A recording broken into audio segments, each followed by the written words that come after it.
موسیٰ علیہ السلام تشریف لا رہے ہیں، ان کے ہاتھ میں ڈنڈا ہے، اس پر یوں ٹیک لگا کے کھڑے ہوئے. تو اللہ نے فرمایا موسیٰ یہ کیا ہے؟ ما تلک بیمینک یا موسیٰ، موسیٰ یہ کیا ہے؟ موسیٰ علیہ السلام کے بعد یہ ڈنڈا 10 سال سے کہ یا اللہ ہی عصایا، یہ میرا ڈنڈا ہے.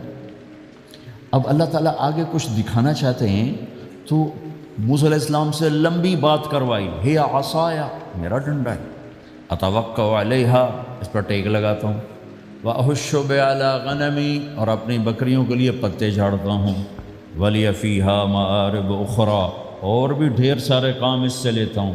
تو اللہ تعالیٰ کا القہا یا موسیٰ، اس کو ذرا زمین پر ڈالو، زمین پر ڈالو. موسیٰ علیہ السلام نے زمین پہ ڈالا، فَإِذَا هِيَ حَيَّةٌ تَسْعَىٰ، وہ یوں اٹھا اور ایک خوفناک سانپ بنا، لمبائی میں بڑے سانپ کی طرح جو افریقہ میں ہوتا ہے، جو پورا بکرا کھا جاتا ہے، پورا ہرن کھا جاتا ہے، اور تیز رفتاری میں جان کی طرح ایک چھوٹا سا سانپ ہوتا ہے، بہت تیز چلتا ہے، اور زہر میں حیہ کی طرح. سانپ کی 3 قسموں کو اللہ نے ایک ڈنڈے میں جمع کر. ایک ہوتا ہے کأنہا جان، چھوٹا سانپ جو بہت تیز دوڑتا ہے، فَإِذَا هِيَ حَيَّةٌ زہریلا، فَإِذَا هِيَ ثُعْبَانٌ مُبِينٌ بہت بڑا، یہاں سے لے کر وہاں تک. تو 3 مختلف سانپوں کو اللہ نے ایک میں جمع کر دیا. وہ تیز رفتاری میں جان کی طرح تھا، زہر میں حیہ کی طرح تھا، لمبائی چوڑائی میں ثعبان کی طرح تھا. جب موسیٰ علیہ السلام نے دیکھا وَلَّا مُدْبِرًا وَلَمْ يُعَقِّبْ، موسیٰ علیہ السلام جو بھاگے تو پیچھے مڑ کے ہی نہیں دیکھا. تو اللہ تعالیٰ نے کہا خذ موسیٰ پکڑو. کہا اللہ میں نہیں پکڑتا. بھاگے جا رہے، یہ بات بھاگے بھاگے ہو رہی، کھڑے ہو کے نہیں ہو رہی، بھاگ رہے ہیں، اوپر سے آواز آ رہی پکڑو گا بابو، میں نہیں پکڑتا. اب اللہ تعالیٰ ہمیں قصہ موسیٰ علیہ السلام کا قصہ قرآن کے 28 پاروں میں موجود، اتنا اس کو اللہ نے دہرایا، اتنا دہرایا. سب سے زیادہ موسیٰ علیہ السلام کا نام قرآن میں آیا ہے نبیوں میں سے. 136 دفعہ موسیٰ علیہ السلام کا اللہ تعالیٰ نے قرآن میں ذکر فرمایا، نام کے ساتھ، نام کے ساتھ. پھر کہا خذھا ولا تخف، موسیٰ پکڑو ڈرو نہیں، سنعیدھا سیرتھا الاولی، واپس ڈنڈا بناؤں گا.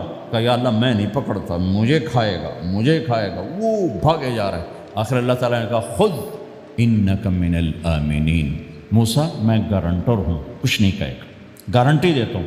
اللہ کی گارنٹی پر کھڑے ہوئے اور وہ ایسا منہ کھول کے آ رہا ہے. تو اب چلو اللہ تعالیٰ کہتے ہیں پیچھے سے پکڑ لو، دم سے پکڑ لو تو کوئی مسئلہ نہیں تھا. کہ نہیں، منہ سے پکڑو. اب موسیٰ علیہ السلام نے ایسے اوپر ایک چھوٹا سا کپڑا تھا یوں اوپر کر لیا. تو اللہ تعالیٰ نے کہا یہ کیا کر رہے ہو؟ کہا جی مجھے اس سے ڈر لگ رہا. کہ تیرا ڈر ہی تو نکالنا ہے کہ یہ کچھ نہیں، سب کچھ تیرے اللہ کا ارادہ ہے، یہ کچھ نہیں، ورنہ یہ کپڑا تمہیں بچا لے گا، تمہیں ویسے ہی سارا نکل جائے گا. اب وہ آگے آ رہا ہے، موسیٰ علیہ السلام کانپ رہے ہیں اور دیکھ رہے ہیں، کانپ رہے ہیں اور دیکھ رہے ہیں. اور بڑے اب اللہ نے کہا تھا تو ڈرتے ڈرتے ہاتھوں سے یوں، کانپتے کانپتے ہاتھوں سے یوں آگے ہاتھ کیا، اور جو ہی ہاتھ کی انگلیوں نے سانپ کے منہ کو ٹچ کیا تو اللہ نے دوبارہ ڈنڈا بنا کے ہاتھ میں پکڑا تھا.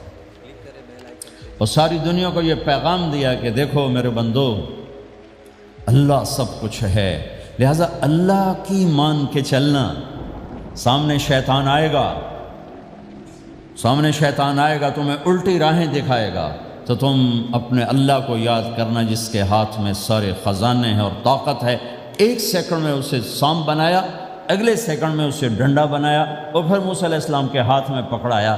نیا نہیں، وہی جو ان کے پاس تھا وہی ان کو واپس کر کے پوری دنیا کے انسانوں کو اور اس امت کو خاص طور پر اللہ تعالیٰ نے یہ سوچ دی کہ اس کائنات میں ایک طاقت ہے، اللہ، جو سب کچھ کر سکتا ہے، اور اس کے چاہے کو کوئی روک نہیں سکتا اور اس کے روکے کو کوئی کروا نہیں سکتا، وہ اللہ ہے. یہ قرآن کے واقعات ہیں. حضرت مریم عیسیٰ علیہ السلام کی والدہ کسی غیر مرد کو دیکھا نہیں، اتنا پردے میں ہیں. ایک دم ایک نوجوان خوبصورت کمرے میں داخل ہوتا، فتمثل لها بشرا سویا، خوبصورت. تو مریم انی اعوذ بالرحمن منک ان کنت تقیا، اللہ کی پناہ چاہتی ہوں. کون ہو؟ کہا ڈرو نہیں، انما انا رسول ربک، میں مرد نہیں فرشتہ ہوں، انسان ہوں، تیری کوئی حاجت نہیں، میرے پاس کیا کرنا ہے؟ لأہب لکی غلاما زکیہ، اللہ کا ارادہ ہو چکا ہے تمہیں بیٹا دیا جائے۔ کہنا یکون لی غلام، مجھے کیسے بیٹا ہو سکتا ہے؟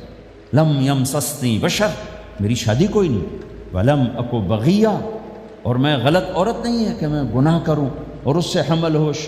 بیٹا ہونے کے دو راستے ہیں، ایک حلال ہے ایک حرام ہے، حلال نکاح ہے، حرام زنا ہے، تو زنا میں کر نہیں سکتی، شادی میری ہوئی نہیں، تو مجھے کیسے بیٹا ہوگا؟ قال کذالک، قال ابھی ہو جائے گا، قال ربک هو علی ہین، کا تیرے رب کے لیے مسئلہ ہی نہیں۔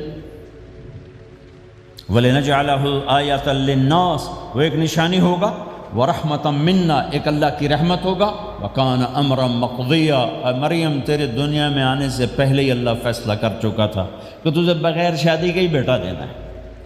اب وہ آگے بڑھے وہ پیچھے ہٹیں، وہ آگے بڑھے وہ پیچھے ہٹیں، پیچھے آ گئی دیوار، اب دیوار کے آگے تو کوئی جا نہیں سکتے، تو یوں لگ کے کھڑی ہوگی، تو جبریل آئے، انسانی شکل، یہاں سے پکڑا، ہاتھ کو نہیں ٹچ کیا، یہاں سے پکڑا کرتے کو، اور دور سے کھڑے ہو کر پھونک ماری، ادھر پھونک پڑی، ادھر 9 مہینے کا حمل تیار ہو، 1 سیکنڈ میں۔ ایسا نہیں کہ حمل ٹھہرا پھر 9 مہینے اٹھایا، ایسا نہیں ہوا۔ فَحَمَلَتُهُ، فا کا لفظ آتا ہے، فَانْتَبَذَتْ، پھر فا کا لفظ آتا ہے، فَأَجَاءَهَا الْمَخَاضُ، پھر فا کا لفظ آتا ہے، فا اور فا، یہ عربی زبان میں کسی کام کے فوراً ہونے کو بتا رہا ہے۔ فا کا مطلب فوراً کسی کام کے ہونے کی طرف اشارہ ہوتا ہے، تو ادھر پھونک پڑی، ادھر حمل ہوا، ادھر درد ہوا، ادھر وہ بھاگی اور درختوں کے اندر جا کر ایک ٹیک لگائی ایک کھجور کے تنے کے ساتھ، اور جاتے ہی بچہ پیدا ہو گیا، تو وہ روئیں، یا لیتنی مت قبل ھذا وکنت نسیا منسیا، ہائے میں اس سے پہلے مر جاتی، میرا بھولنا بھی لوگ بھول جاتے، اب میں کیا کروں؟ تو جبریل پھر آ گئے، فناداہا من تحتہا، ذرا پردے میں، اب سامنے نہیں آیا، ذرا پردے میں آئے، کیا بچہ پیدا ہو چکا ہے، کوئی بے پردگی نہ ہو، لا تحزنی، ڈرو نہیں، قد جعل ربک تحتک سریا، پر مارا پانی کا چشمہ نکل آیا، وہزی الیک بجذع النخلہ، اور وہ جو کھجور تھی اس اوپر سے کٹی ہوئی تھی، خشک کھجور تھی، خالی اس کا تنا تھا، تو جبریل نے کہا اس کو ہلاؤ، اس کو ہلاؤ، تو انہوں نے ہلایا، تو ساقط علیک رطبا جنیا، تو تو دیکھے گی کہ یہ کھجور کے اوپر نہ کوئی شاخ ہے، نہ کوئی پھل ہے، نہ کوئی پتا ہے، لیکن جب اس نے ہلایا تو ایک دم تازہ کھجوریں گرنے لگ گئیں، تازہ کھجوریں۔ تو جبریل نے پھر کہا مریم، جو اللہ اس درخت کو بغیر شاخ کے پھل دے رہا ہے، تجھے بغیر مرد کے بیٹا دے رہا ہے۔ کلی وشربی وقری عینا، کھا پی صاف صوف ہو اور سکون پکڑ، سکون میں آ جا، اور جا بعض شہر کی طرف جا، لوگ آئیں گے کہیں گے تو نے یہ کیا کیا، تو تم نے کہنا ہے انی نذرت للرحمن صوما فلن اکلم اليوم انسیا، بھائی میرا تو روزہ ہے، میں نہیں بھول سکتی، اس سے بات کرو، بچے سے بات کرو۔ بنو اسرائیل کا روزہ اتنا سخت تھا کہ صرف کھانے پینے کی پابندی نہیں، بولنے پر بھی پابندی لگا دی، وہ سچ بھی بولیں تو ان کا روزہ ٹوٹ جاتا تھا، یہ امت جھوٹ بھی بولے تو روزہ نہیں ٹوٹتا، خراب ہو جاتا ہے، ٹوٹتا نہیں۔ تو فآئیں فأتت بہ قومہا تحملہ، بچہ ہاتھ میں اور آئیں بعض شہر میں، قالوا یا مریم لک جیت شیئا فریا، شور مچ گیا، مریم یہ کیا کیا، یا اخت ہارون، ارے ہارون کی بہن، ما کان ابوک امرأ السوء، تیرا باپ ایسا نہیں تھا، وما کانت امک بغیہ، تیری ماں ایسے نہیں تھی، تو نے یہ کیا کیا، تو انہوں نے یوں کیا۔ اس کا مطلب تھا روزہ، اور اس کا مطلب تھا اس سے بات کرو۔ فاشارت الیہ قالوا کیف نکلم من کان فی المہد صبیا، کہنے لگے مریم تو اتنی بے وقوف ہے کہ تجھے اپنے گناہ چھپانے کا طریقہ بھی نہیں آیا، تو کہتی میرا نکاح ہو گیا ہے، تو کہتی زکریا علیہ السلام نے چپکے سے میری شادی کر دی ہے، تو اپنا گناہ چھپانے کے لیے کہتی بچے سے بات کرو۔ کبھی بچہ بھی بولا، اب شور مچا ہوا ہے کہ ایک دم یہ آدھے پونے گھنٹے کا بچہ، اس کی آواز بلند ہوئی اور اس لاؤڈ سپیکر سے اوپر چلی گئی، پورے شہر گونج اٹھا، قال انی عبد اللہ، لوگو سنو میں اللہ کا بندہ ہوں، آتانی الکتاب، مجھے اللہ نے کتاب دی، وجعلنی نبیا، مجھے اللہ نے نبی بنایا، وجعلنی مبارکا، مجھے اللہ نے برکت والا بنایا، اینما کنت، میں جہاں بھی ہوں گا، واوصانی بالصلاۃ والزکاۃ ما دمت حیا، اور میرے رب نے مجھے کہا نماز پڑھنی ہے، زکوٰۃ دینی ہے، وبرم بوالدتی، اور میرے رب نے مجھے کہا ہے کہ میں اپنی ماں کی خدمت کروں، فرما بردار بنوں، ولم یجعلنی جبارا شقیا، والسلام علی یوم اموت ویوم ابعث، والسلام علی یوم ولدت ویوم اموت ویوم ابعث حیا، میرے اللہ کی میرے اوپر سلامتی ہے، جب پیدا ہوا، جب مروں گا، جب اٹھائے جاؤں گا۔ ذالک عیسی ابن مریم قول الحق الذی فیہ یمترون، یہ ہے مریم کا بیٹا عیسیٰ علیہ السلام، یہ اللہ کا بیٹا نہیں ہے، یہ مریم کا بیٹا ہے۔ اللہ تعالیٰ نے پورے قرآن میں کسی عورت کا نام نہیں لیا، عورت کو ایسا پردے کی چیز اللہ تعالیٰ نے بنایا ہے کہ اتنی عورتوں کا ذکر قرآن میں کہ کسی کا نام نہیں ذکر کیا سوائے حضرت مریم کے نام، باقی سب کو امرات العزیز، امرات فرعون، امرات نوح، امرات کے ساتھ گورنر کی بیوی، فرعون کی بیوی، نوح کی بیوی، لوط کی بیوی، اللہ نام بھی لے سکتا تھا۔ مصر کے گورنر کی بیوی تو لفظ زلیخا بھی کہہ دیتا، زلیخا نہیں کہا۔ فرعون کی بیوی اللہ آسیہ کہہ دیتا، آسیہ نہیں کہا، صرف ایک عورت کا نام آیا ہے، وہ ہے حضرت مریم علیہ السلام۔ حضرت مریم کا نام اللہ نے اس لیے واضح کیا کہ ایک بہت بڑے طبقے نے اللہ پہ الزام لگایا کہ عیسیٰ علیہ السلام اللہ کا بیٹا ہے، تو اللہ تعالیٰ نے کہا نہیں، اللہ کا نہیں، مریم کا بیٹا ہے، اللہ کا نہیں، مریم کا بیٹا ہے۔ متخذ صاحبۃ ولا ولدا، نہ میری کوئی بیوی ہے نہ بچہ ہے، لم یکن لہ شریک فی الملک، نہ کہ اس کا شریک ہے، ولم یکن لہ ولی من الذل، نہ کہ اس کا مددگار ہے، فکبرہ تکبیرا، اس ایک اللہ کی کبریائی بڑائی کے گن گا، گیت گا، دل میں بٹھا، دل میں بٹھا، دل میں بٹھا، تاکہ سارا وجود اس کے آگے ڈھلتا جائے، چلتا جائے۔ یہ واقعات یہ ذہن بناتے ہیں کہ اس کائنات میں وہ ہوتا ہے جو اللہ چاہتا ہے، وہ ہوگا جو اللہ چاہے گا، وہ ہوا جو اللہ نے چاہا۔ ساری دنیا کے انسان جو چاہتے ہیں اللہ کے بغیر نہیں کر سکتے، اللہ جو چاہتا ہے ہم سب کے بغیر کر دیتا ہے۔ یہ ذہن بنا کر پھر اللہ اس بات پہ لاتا ہے جب سب کچھ تیرے اللہ کے ہاتھ میں ہے تو اللہ کی مان کے چل کہ یہ تیرے پاس تھوڑی سی زندگی ہے، جیسے اللہ نے اس کائنات کو بنایا ہے ایسے ہی اس کائنات کو توڑنے والا ہے۔ ایک دن آئے گا، ازفت الازفہ، وہ قریب آ چکا ہے، لیس لہا من دون اللہ کاشفہ، اسے کوئی روک نہیں سکتا، ہٹا نہیں سکتا، وہ آئے گا۔ لا تأتیکم الا بغتہ، وہ اچانک آئے گا۔ وہ کیسے آئے گا؟ فَإِذَا نُفِخَ فِي الصُّورِ نَفْخَةٌ وَاحِدَةٌ، ایک آواز آئے گی بڑی خوفناک۔ ہے کیا عجب دن ہوگا، شب جمعہ آئے گی، جمعہ کی رات آئے گی، کسی کو نہیں خبر کہ آج کائنات کی آخری رات۔ پرندے واپس گئے ہوں گے اپنے درختوں پر، گھونسلوں پر، شیر اپنے ٹھکانوں پر، چیتے اپنے ٹھکانوں پر، بھیڑیے اپنے ٹھکانوں پر، بکریاں، اونٹ، گائے، بھینس اپنے اپنی جگہ پر۔ اور اگر یہ بولٹن اس وقت موجود ہوگا تو بولٹن کے باشندے سوئے ہوں گے اپنے گھروں میں، کوئی ادھر تیاری کہ میں نے جاب پہ جانا ہے، یہ میرا سامان پڑا ہے، میں نے اسکول جانا ہے، یہ میری کتابیں پڑھی ہیں، میں نے آفس جانا ہے، یہ میری فائلیں پڑھی، میرا لیپ ٹاپ پڑا ہوا ہے۔ یہ سب کچھ جیسے آج کی رات ہے ایسے ہی ایک رات آئے گی۔ دن جدا ہو کر کہے گا کہ میں کل آؤں گا، رات جدا ہو کر کہے گی میں تیرے بعد آؤں گی، اور تارے چاند ستارے بھی ابھر کر نکل کر کہیں گے ہم نے کل بھی نکلنا ہے اور ہم نے کل بھی طلوع ہونا ہے۔ سورج بھی غروب ہوتے ہوئے یہ سوچ رہا ہوگا کہ کل میں نے پھر بھی نکلنا ہے، اور چاند بھی سوچ رہا ہوگا کہ میں نے اگلے دن بھی نکلنا ہے، لیکن اللہ کے سوا فرشتوں تک کو نہیں پتا کہ آج آخری دن آ چکا ہے۔ اور میرے نبی نے عجب نقشہ کھینچا ہے قیامت کے دن کا۔ ہم نے کہا عورت روٹی پکا رہی ہوگی، اس کے ہاتھ میں روٹی ہوگی۔ اب تو یہاں روٹی پکانے کا رواج بہت کم ہو گیا، لیکن پھر بھی پکاتے ہیں۔ روٹی پکا رہی ہوگی، اس کے ہاتھ میں روٹی ہوگی، ابھی توے پہ ڈالنے جا رہی ہو۔ اور ایک چیز آپ کے ہاں بالکل نہیں ہے، ہمارے ہاں اب بھی ہے کہ وہ دہی کو اس میں سے مکھن نکالتے ہیں، دہی کو وہ کرش کرتے ہیں، پھر اس میں سے مکھن نکال. یہ ہمارے گھروں میں ہوتا ہے، ہر گھر میں ہوتا ہے، خاص طور پر دیہاتوں میں. تو ایک عورت ایسے وہ اس دہی کو بلو کر کرش کر کے اس سے مکھن کا پیڑا یوں بنا رہی ہوگی اور بنا کر برتن میں ڈالنے کے لیے ایسے کر رہی ہوگی، ایسے کر رہی ہوگی. یہ تہذیب اب آپ تو سمجھ نہیں سکتے چونکہ آپ تو ادھر کے لوگ بن گئے. اب تو ہمارے دیہاتوں میں اب بھی یہ تہذیب ایسے کر رہی ہوگی، ایسے کر رہی ہوگی. اور پھر آپ نے فرمایا کہ ایک آدمی اپنے اونٹ کو چارہ ڈالنے کے لیے اس جگہ کو صاف کر رہا ہوگا کہ میں صبح ہو گئی ہے، میں اونٹ کو چارہ ڈالوں، پھر میرا اونٹ کھائے، پھر اس کو لے کر میں کام پہ جاؤں. اور دکاندار جھاڑو دے کر اپنی سیٹ پہ بیٹھ چکا ہے اور گاہک انٹر ہوتا ہے اور اسے کہتا ہے کہ 10 میٹر مجھے کپڑا چاہیے، اور اس کے لیے یوں کپڑا ناپ رہا ہے، ناپ کے 10 میٹر 5 میٹر 4 میٹر 2 میٹر پر اس نے یوں کینچی رکھی، کینچی یہاں ہے،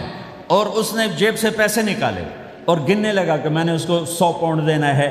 وہ گننے میں لگا ہوا ہے، یہ کاٹنے میں لگا ہوا ہے. اور دور کھیت میں ایک آدمی ہل چلا رہا ہے اور ایک آدمی بیج ہاتھ میں لے کے یوں پھینکنے جا رہا ہے، اور ایک آدمی پانی لگانے کے لیے اس پانی کو ڈائیورٹ کر رہا ہے. اور ادھر بازار میں جلدی لوگ بھاگے جا رہے ہیں، جاؤ والے ایک نوالا منہ میں ہے، ایک ہاتھ میں، اور بھاگے جا رہے ہیں. میں آج لیٹ ہو چکا ہوں، میرا جاب کا ٹائم جا رہا ہے، میرا اسکول کا ٹائم جا رہا ہے. یہ ایسا ہی ایک سما ہوگا. بولٹن اٹھے گا، انگلینڈ اٹھے گا، امریکہ اٹھے گا، ایشیا اٹھے گا، یورپ اٹھے گا، افریقہ اٹھے گا، ہندوستان اٹھے گا، پاکستان اٹھے گا، Burma, Malaysia, Thailand, Indonesia اسی طرح اٹھیں گے جیسے روزانہ اٹھتے ہیں. پر اللہ کے سوا کسی کو نہیں پتہ کہ آج شام ہو گئی ہے. لہٰذا ایسے. اور ایک ماں چھوٹے بچے کو ناشتہ کرا رہی، جلدی سے اس کو اسکول لے جانا ہے، تو بریڈ اس کے ہاتھ میں اس کے منہ میں ڈال، یہاں تک نوالا ہے، یہاں تک نوالا آیا ہے، یہاں تک نوالا آیا ہے. اور اس نے یہاں کینچی رکھی ہے، اس نے جیب سے نکال کر پیسے گننے شروع کیے ہیں. وہ پانی کو ڈائیورٹ کر رہا ہے، وہ یوں مٹھی بھر کے اپنا بیج پھینک رہا ہے، وہ اونٹ کے کھانے کی جگہ، گھاس چارہ کھانے کی جگہ کو صاف کر رہا ہے. دکاندار دکان کا شٹر اٹھا رہا ہے، ایک شٹر اٹھا کے بیٹھ چکا ہے، ایک دکان کے اندر جھاڑو دے رہا ہے، صفائی کر رہا ہے، اور ایک اپنے سودے گن رہا ہے، ایک اپنے پیسے گن رہا ہے. بادشاہ سلامت تاج پہن کر اپنے تخت کو چلنے کے لیے روانہ ہو رہے ہیں، اور آگے پیچھے ان کے باڈی گارڈز کھڑے ہوئے ہیں، اور وہ پورا اسکواڈ کھڑا ہوا ہے. اور ادھر بازار میں، کھیت میں، ہر چیز میں ایک رونق ہے، چہل پہلے. چڑیاں چوں چوں کر رہی ہیں، کوے کائیں کائیں کر رہے ہیں، فاختہ اڑ کے آ رہی، کبوتر اڑ کے آ رہے ہیں، چیل اڑ کے آ رہی، شیر نکلتا ہے شکار کے لیے، چڑیاں نکلتی ہیں دھانے کے لیے، سانپ نکلتا ہے چوہے کے لیے، چوہا نکلتا ہے اپنی غذا کے لیے، بلیاں نکلتی ہیں چھیچڑے کے لیے، کتے نکلتے ہیں ہڈیوں کے لیے، انسان نکلتا ہے روٹیوں کے لیے. کہ ایک دم فَإِذَا جَاءَتِ الطَّامَّةُ الْكُبْرَىٰ، ایک دھماکہ ہوگا. ہائے ہائے. اور وہ کینچی والے کی کینچی یوں گر جائے گی، کپڑا یوں گر جائے گا. نوٹ والے کے ہاتھ سے نوٹ یوں بکھر جائیں گے، بٹوا یوں بکھر جائے گا. بیج والے کا ہاتھ یوں گرے گا، بیج وہیں گر جائے گا. نوالا بنانے والی کے ہاتھ میں نوالا بیٹے کے منہ تک نہیں جائے گا، یوں گر جائے گا. اور روٹی پکانے والے کے ہاتھ سے روٹی توے پر نہیں جائے گی، یوں گرے گی، توا وہ جائے گا، وہ بوجھ جائے گی. معصوم بچے کو گود میں لے کر دودھ پلانے والی بچے کو یوں پھینکے گی اور بھاگے گی. لیکن آج نہ بچے نے بچنا ہے، نہ ماں نے بچنا ہے. بوڑھے ماں باپ کو چھوڑ کے لوگ بھاگیں گے، بیویوں کو چھوڑ کے خامند بھاگیں گے، خامند کو چھوڑ کے بیوی بھاگے گی. دشمن کو دشمن یاد نہ رہے گا، یار کو یار یاد نہ رہے گا، اور ہندوستانی کو ہندوستان یاد نہ رہے گا، پاکستانی کو پاکستان یاد نہ رہے گا. وہ آواز ایک دم تیز ہوگی، تیز ہوگی، تیز ہوگی، تیز ہوگی. آواز کی شدت کانوں کے پردے پھاڑتی جا رہی. پر انسان بڑا سخت جان ہے، یہ نہیں مرے گا، پہلے جانور مریں گے، پہلے آسمان ٹوٹے گا. اذا السماء انشقت وَأَذِنَتْ لِرَبِّهَا وَحُقَّتْ وَإِذَا الْأَرْضُ مُدَّتْ وَأَلْقَتْ مَا فِيهَا وَتَخَلَّتْ وَأَذِنَتْ لِرَبِّهَا وَحُقَّتْ. وہ آسمان پھٹا. اذا الشمس كُوِّرَتْ، وہ سورج ختم ہوا. وَإِذَا النُّجُومُ انْكَدَرَتْ، وہ ستارے جھڑ گئے، ٹوٹ گئے. وَإِذَا الْجِبَالُ سُيِّرَتْ، پہاڑ ریت بن گئے. وَإِذَا الْعِشَارُ عُطِّلَتْ، جانور منہ اٹھا کے بھاگ پڑے. اذا السماء انفطرت، آسمان پھٹا، وَإِذَا الْكَوَاكِبُ انتَثَرَتْ ستارے ٹوٹے، وَإِذَا الْبِحَارُ فُجِّرَتْ سمندروں میں آگ لگ گئی، وَإِذَا الْقُبُورُ بُعْثِرَتْ قبریں اکھڑ گئیں، انسان ادھر بھاگا، ہر چیز کو تباہ ہوتے دیکھ رہا ہے، پہاڑ ریت بن رہے ہیں، جنگلوں میں آگ لگ رہی ہے، سمندروں میں آگ لگ رہی ہے، آنکھوں کے سامنے سورج کو بکھرتا دیکھیں گے، اندھا ہوتا جہاں، چاند ٹکڑے ٹکڑے، تارے ٹکڑے ٹکڑے، آسمان ٹکڑے ٹکڑے، اور ان کی ایسی سخت جانی، یہ سب دیکھیں۔ ان سارے مناظر کے بعد پھر میرے اللہ کی ایک خوفناک اسرافیل کی آواز آئی، اور سب، آج کوئی رونے والا نہیں ہے، آج کوئی کفن دینے والا نہیں ہے، آج کوئی قبر میں ڈالنے والا نہیں ہے، آج کوئی کندھا دینے والا نہیں ہے، آج سب کی اکٹھی موت ہے، آج سب ختم ہیں۔ پھر میرا رب پہلے آسمان کے فرشتوں کو موت دے گا، پھر دوسروں کو، پھر تیسرا آسمان، پھر چوتھا آسمان، پھر پانچواں آسمان، پھر چھٹا آسمان، پھر ساتواں آسمان، پھر اللہ تعالیٰ عرش کے فرشتوں کو موت دے گا۔ پھر اللہ تعالیٰ فرمائے گا جبریل میکائیل مر جائیں، تو اللہ تعالیٰ کا عرش سفارش کرے گا، یا اللہ جبریل میکائیل تو نہ مریں، ان کو تو بچا لے۔ تو اللہ تعالیٰ فرمائیں گے اسکت فقط کتبت الموت علی من کان تحت عرشی، خاموش رہو، میرے عرش کے نیچے سب نے مرنا ہے۔ جبریل مر جائے گا، میکائیل مر جائے گا، پھر اللہ پوچھے گا کون باقی ہے، تو وہ کہے گا یا اللہ اسرافیل جو پھونک رہا ہے وہ باقی ہے اور میں باقی ہوں۔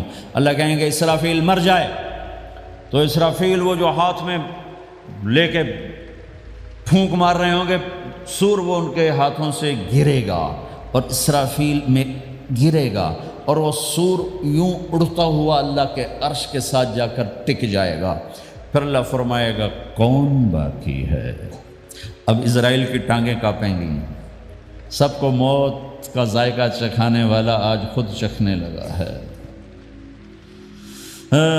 کون باقی؟ دھڑ دھڑ دھڑ دھڑ دھڑ دھڑ ٹانگیں، یا اللہ بس اب تو تیرا یہ غلام باقی ہے، باقی تو سب اتر گئے موت کے گھاٹ۔ تو میرا اللہ تعالیٰ کہے گا مت فَإِنَّكَ خَلْقٌ مِّن خَلْقِ، تو بھی مر جا، تو بھی میری ایک مخلوق ہے۔ او میرے بھائیو، اس مٹ جانے والی دنیا کے پیچھے اللہ کو ناراض نہ کرو، اس کی عزت بھی دھوکہ ہے، اس کی شہرت بھی دھوکہ ہے، اس کی دولت بھی دھوکہ ہے، اس کی حکومت بھی دھوکہ ہے، اس کا عروج بھی دھوکہ ہے، اس کا زوال بھی دھوکہ ہے، اس کی عزت بھی دھوکہ ہے، اس کی ذلت بھی دھوکہ ہے، اس کا مال بھی دھوکہ ہے، اور اس کا فخر غربت بھی دھوکہ ہے، اس کی زندگی بھی دھوکہ ہے، سب نظروں کا فریب ہے۔ حضرت علی کا فرمان ہے الناس النیام اذا ما تنتبہ، لوگ سوئے ہوئے ہیں، جب موت آئے گی تو آنکھ کھل جائے گی۔ گھاٹے کا سودا کر کے نہ مرو، گھاٹے کا سودا کر کے نہ مرو، اللہ کو ناراض کر کے نہ مرو، سب چھوڑ کے جانے والے ہیں، سب چھوٹنے والا ہے، لہذا اللہ کو ساتھ لے لو، اللہ کو ساتھ لے لو، اللہ کو ساتھ لے لو۔ سب کو مارنے کے بعد میرا اللہ کہے گا من کان لی شریکا فلیات، کوئی ہے میرے سامنے تو آؤ، من کان لی شریکا فلیات، کوئی ہے میرے مقابلے میں تو آؤ، من کان لی شریکا فلیات، کوئی ہے میری ٹکر کا تو آؤ، تین دفعہ۔ پھر اللہ زمین آسمان کو ایک جھٹکا دے گا، پھر کہے گا انا الملک، میں بادشاہ ہوں، پھر دوسرا جھٹکا دے گا، پھر کہا انا القدوس السلام المومن، میں ہوں قدوس السلام مومن، پھر تیسرا جھٹکا دے گا، پھر کہے گا انا المہیمن العزیز الجبار المتکبر، میں ہوں متکبر، جبار، عزیز، مہیمن۔ پھر اللہ تعالیٰ کہے گا این الملوک، بادشاہ کہاں ہے؟ این الملوک، بادشاہ کہاں ہے؟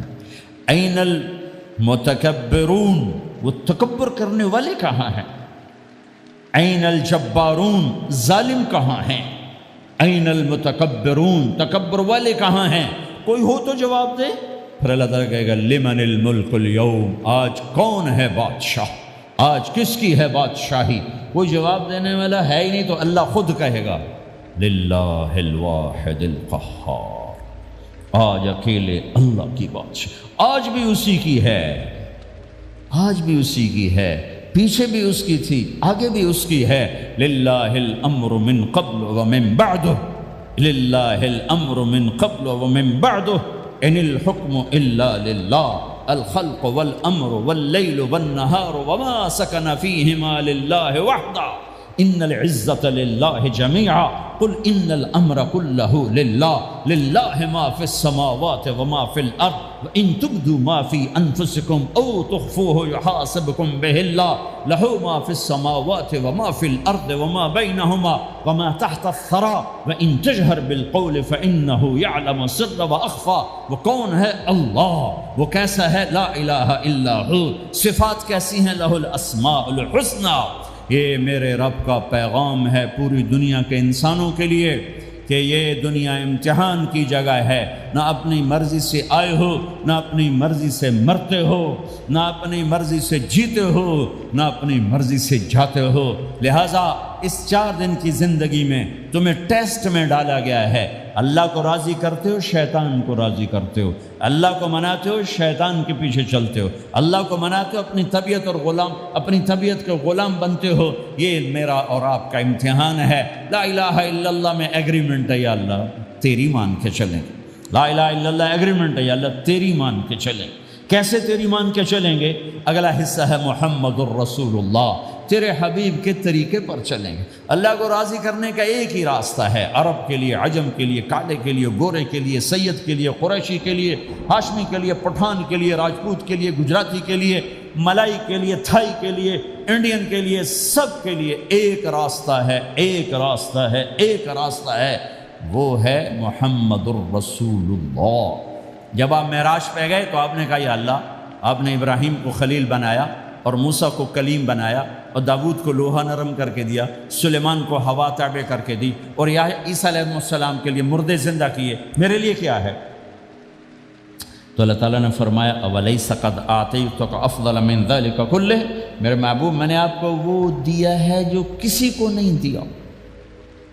وہ کیا دیا ہے؟ کہ اللہ ذکرت الا ذکرت معی، قیامت تک تیرا میرا نام اکٹھا رہے گا، الگ نہیں ہو سکتا، ایسے رہے گا۔ لا الہ الا اللہ محمد رسول اللہ۔ لا الہ الا اللہ میں 12 حرف ہیں، 12۔ محمد رسول اللہ میں 12 حرف ہیں۔ لا الہ الا اللہ 12 حرفوں سے بنا ہے، لام اور الف، یہ اس کو گنو تو 12 بنتے ہیں، پھر میم اور ہا اور میم اور دال کو آگے تک گنو تو 12 بنتے ہیں، ادھر بھی 12 ادھر بھی 12۔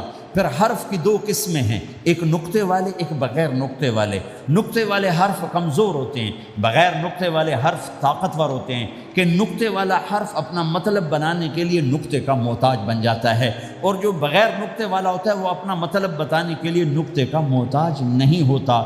جیم کمزور ہے، ہا طاقتور ہے، ہا کو اپنا مطلب بتانے کے لیے نقطے کی ضرورت نہیں، جیم کو، خا کو اپنا مطلب بتانے کے لیے نقطے کی ضرورت ہے۔ سین طاقتور ہے، شین کمزور ہے، کہ شین کو اپنا مطلب بتانے کے لیے 3 نقطوں کی ضرورت ہے، سین کو اپنا مطلب بتانے کے لیے کسی نقطے کی ضرورت نہیں ہے۔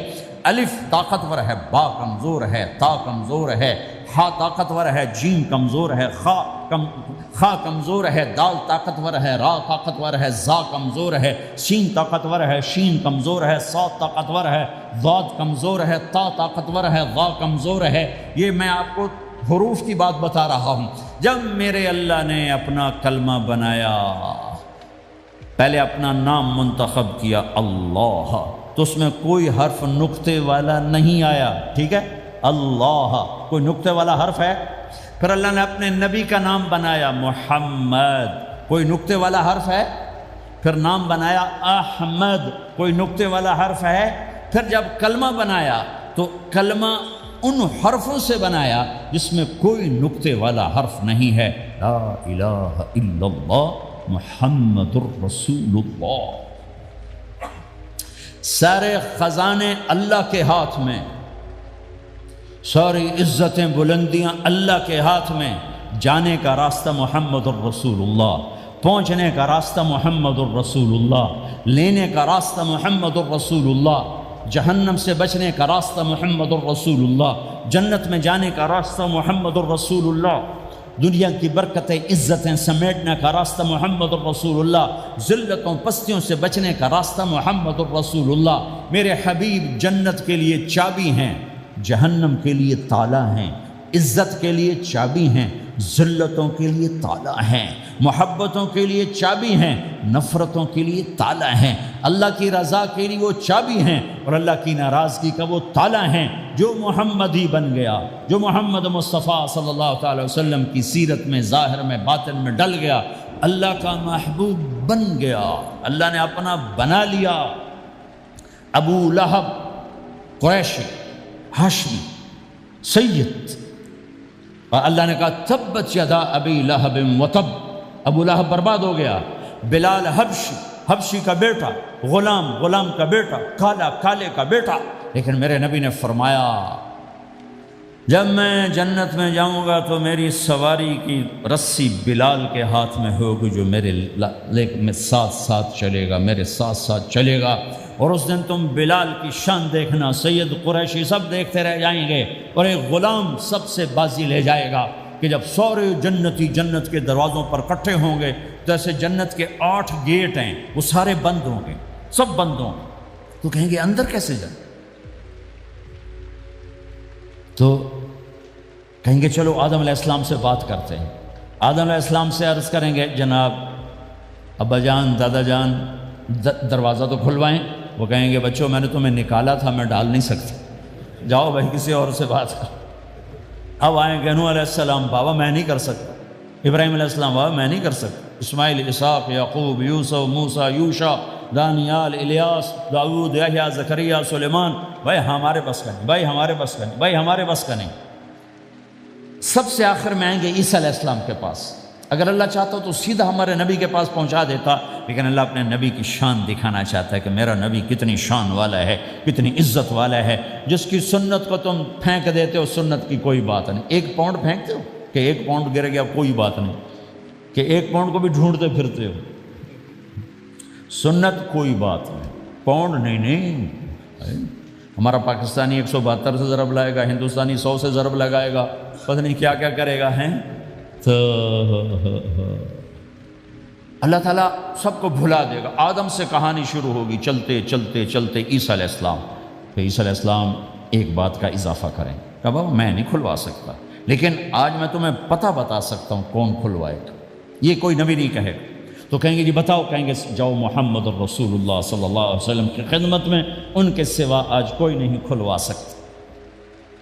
سارا مجمع آئے گا، یا رسول اللہ، یا حبیب اللہ، یا نبی اللہ، تھک گئے ہم، جنت کے دروازے بند ہیں، دروازہ کھلوائیں، تو آپ کہیں گے انا لہو، ہاں میں ہی کھلواؤں گا، میں ہی کھلواؤں گا۔ پھر آپ نے فرمایا میں سب کے سامنے سجدہ کروں گا اللہ تعالیٰ کو، پھر اللہ تعالیٰ اپنی تعریف کا مجھے الہام کرے، میں اللہ کی تعریف کروں گا، جو ابھی مجھے بھی نہیں پتا کیا تعریف کروں گا، اس وقت اللہ تعالیٰ مجھے عطا کرے گا۔ پھر میرا اللہ کہے گا یا حبیبی یا محمد ارفع رأسک سل تعطا اشفع تشفع، اے میرے حبیب، اے میرے محبوب، سر اٹھا، سوال کر، پورا ہوگا، سفارش کر، مانی جائے گی۔ تو ہمارے نبی کہیں گے اللہ جنت کا دروازہ کھول، تو اللہ تعالیٰ فرمائیں گے اوپننگ سیریمنی تجھ سے ہوگی، تو اوپننگ کرے گا پھر کھلے گا، ایسے نہیں کھل سکتا۔ تو کہ میں تیار ہوں۔ تو جنت سے ایک سواری آئے گی اڑتے ہوئے، اور ہیلی کاپٹر کی طرح لینڈ کرے گی اللہ کے نبی کے سامنے، تو آپ اس کے اوپر ایسے بیٹھ جائیں گے، تو اس کی جو رسی ہوتی ہے جس سے اس کو چلایا جاتا ہے، وہ رسی ایسے نیچے گر جائے گی۔ رسی کے نیچے گرنے کا مطلب ہے کہ اس سواری کو اللہ کے نبی نے خود نہیں چلانا، کوئی اور آئے گا جو رسی پکڑ کے چلے گا۔ اب اللہ کے نبی کی سواری کی رسی پکڑ کے چلنا یہ کوئی چھوٹا آنر تو ہے نہیں، لہٰذا سب یوں دیکھیں گے بھئی، چونکہ وہ خالی اس سے سب کو پتہ چل جائے گا کہ کوئی آئے گا، ورنہ اللہ کے نبی کے ہاتھ میں رہتی ایسے گئی، تو لہٰذا سب ایسے دیکھیں کون آئے گا بھائی، کون آئے گا بھائی، شاید ابو بکر آئیں، تو اب طرف سے کہہ رہا ہوں شاید عمر آئیں، عثمان آئیں، علی آئیں، نہیں، بیٹے آئیں گے، حسن حسین آئیں گے، کتنے سوال اٹھ سکتے، جعفر آئیں گے، حمزہ آئیں گے، عباس آئیں گے، سب اس حیرانی میں ہوں گے، سب کی نظریں ایسے ایسے ہوں گی کہ میرے اللہ کا فرمان ہوگا بلال حبشی کو لایا جائے، یہ رسی اس کو پکڑائی جائے، بلال رضی اللہ تعالیٰ عنہ اللہ کے نبی کی سواری کی رسی پکڑ کر چلیں گے اور آپ نے فرمایا میں سب سے پہلے جنت کے دروازے پر دستک دوں گا فَأُقَعْقِعَهَا فَيُفْتَحُ لِي، میرے لیے دروازے پر دستک دوں گا تو اندر سے آواز آئے گی، کون؟ میں کہوں گا محمد الرسول اللہ۔ وہ کہیں گے یا رسول اللہ حکم تھا آپ کے بغیر دروازہ نہ کھلے، میں کھولوں، میرے لیے کھلے گا، میں اندر جاؤں گا۔ تو آپ نے فرمایا میرے ساتھ میری امت کے غریب لوگ پہلے میرے ساتھ جنت میں داخل ہوں، میری امت کے غریب لوگ پہلے میرے ساتھ جنت میں داخل ہوں۔ پھر آپ نے ایک عجیب بات فرمائی کہ میں دیکھوں گا کچھ عورتیں مجھ سے آگے نکل جائیں گی، کچھ عورتیں مجھ سے آگے نکل جائیں گی، تو میں ان کو حیران ہو کر پوچھوں گا تم کون ہو جو اپنے نبی سے آگے جا رہی ہو؟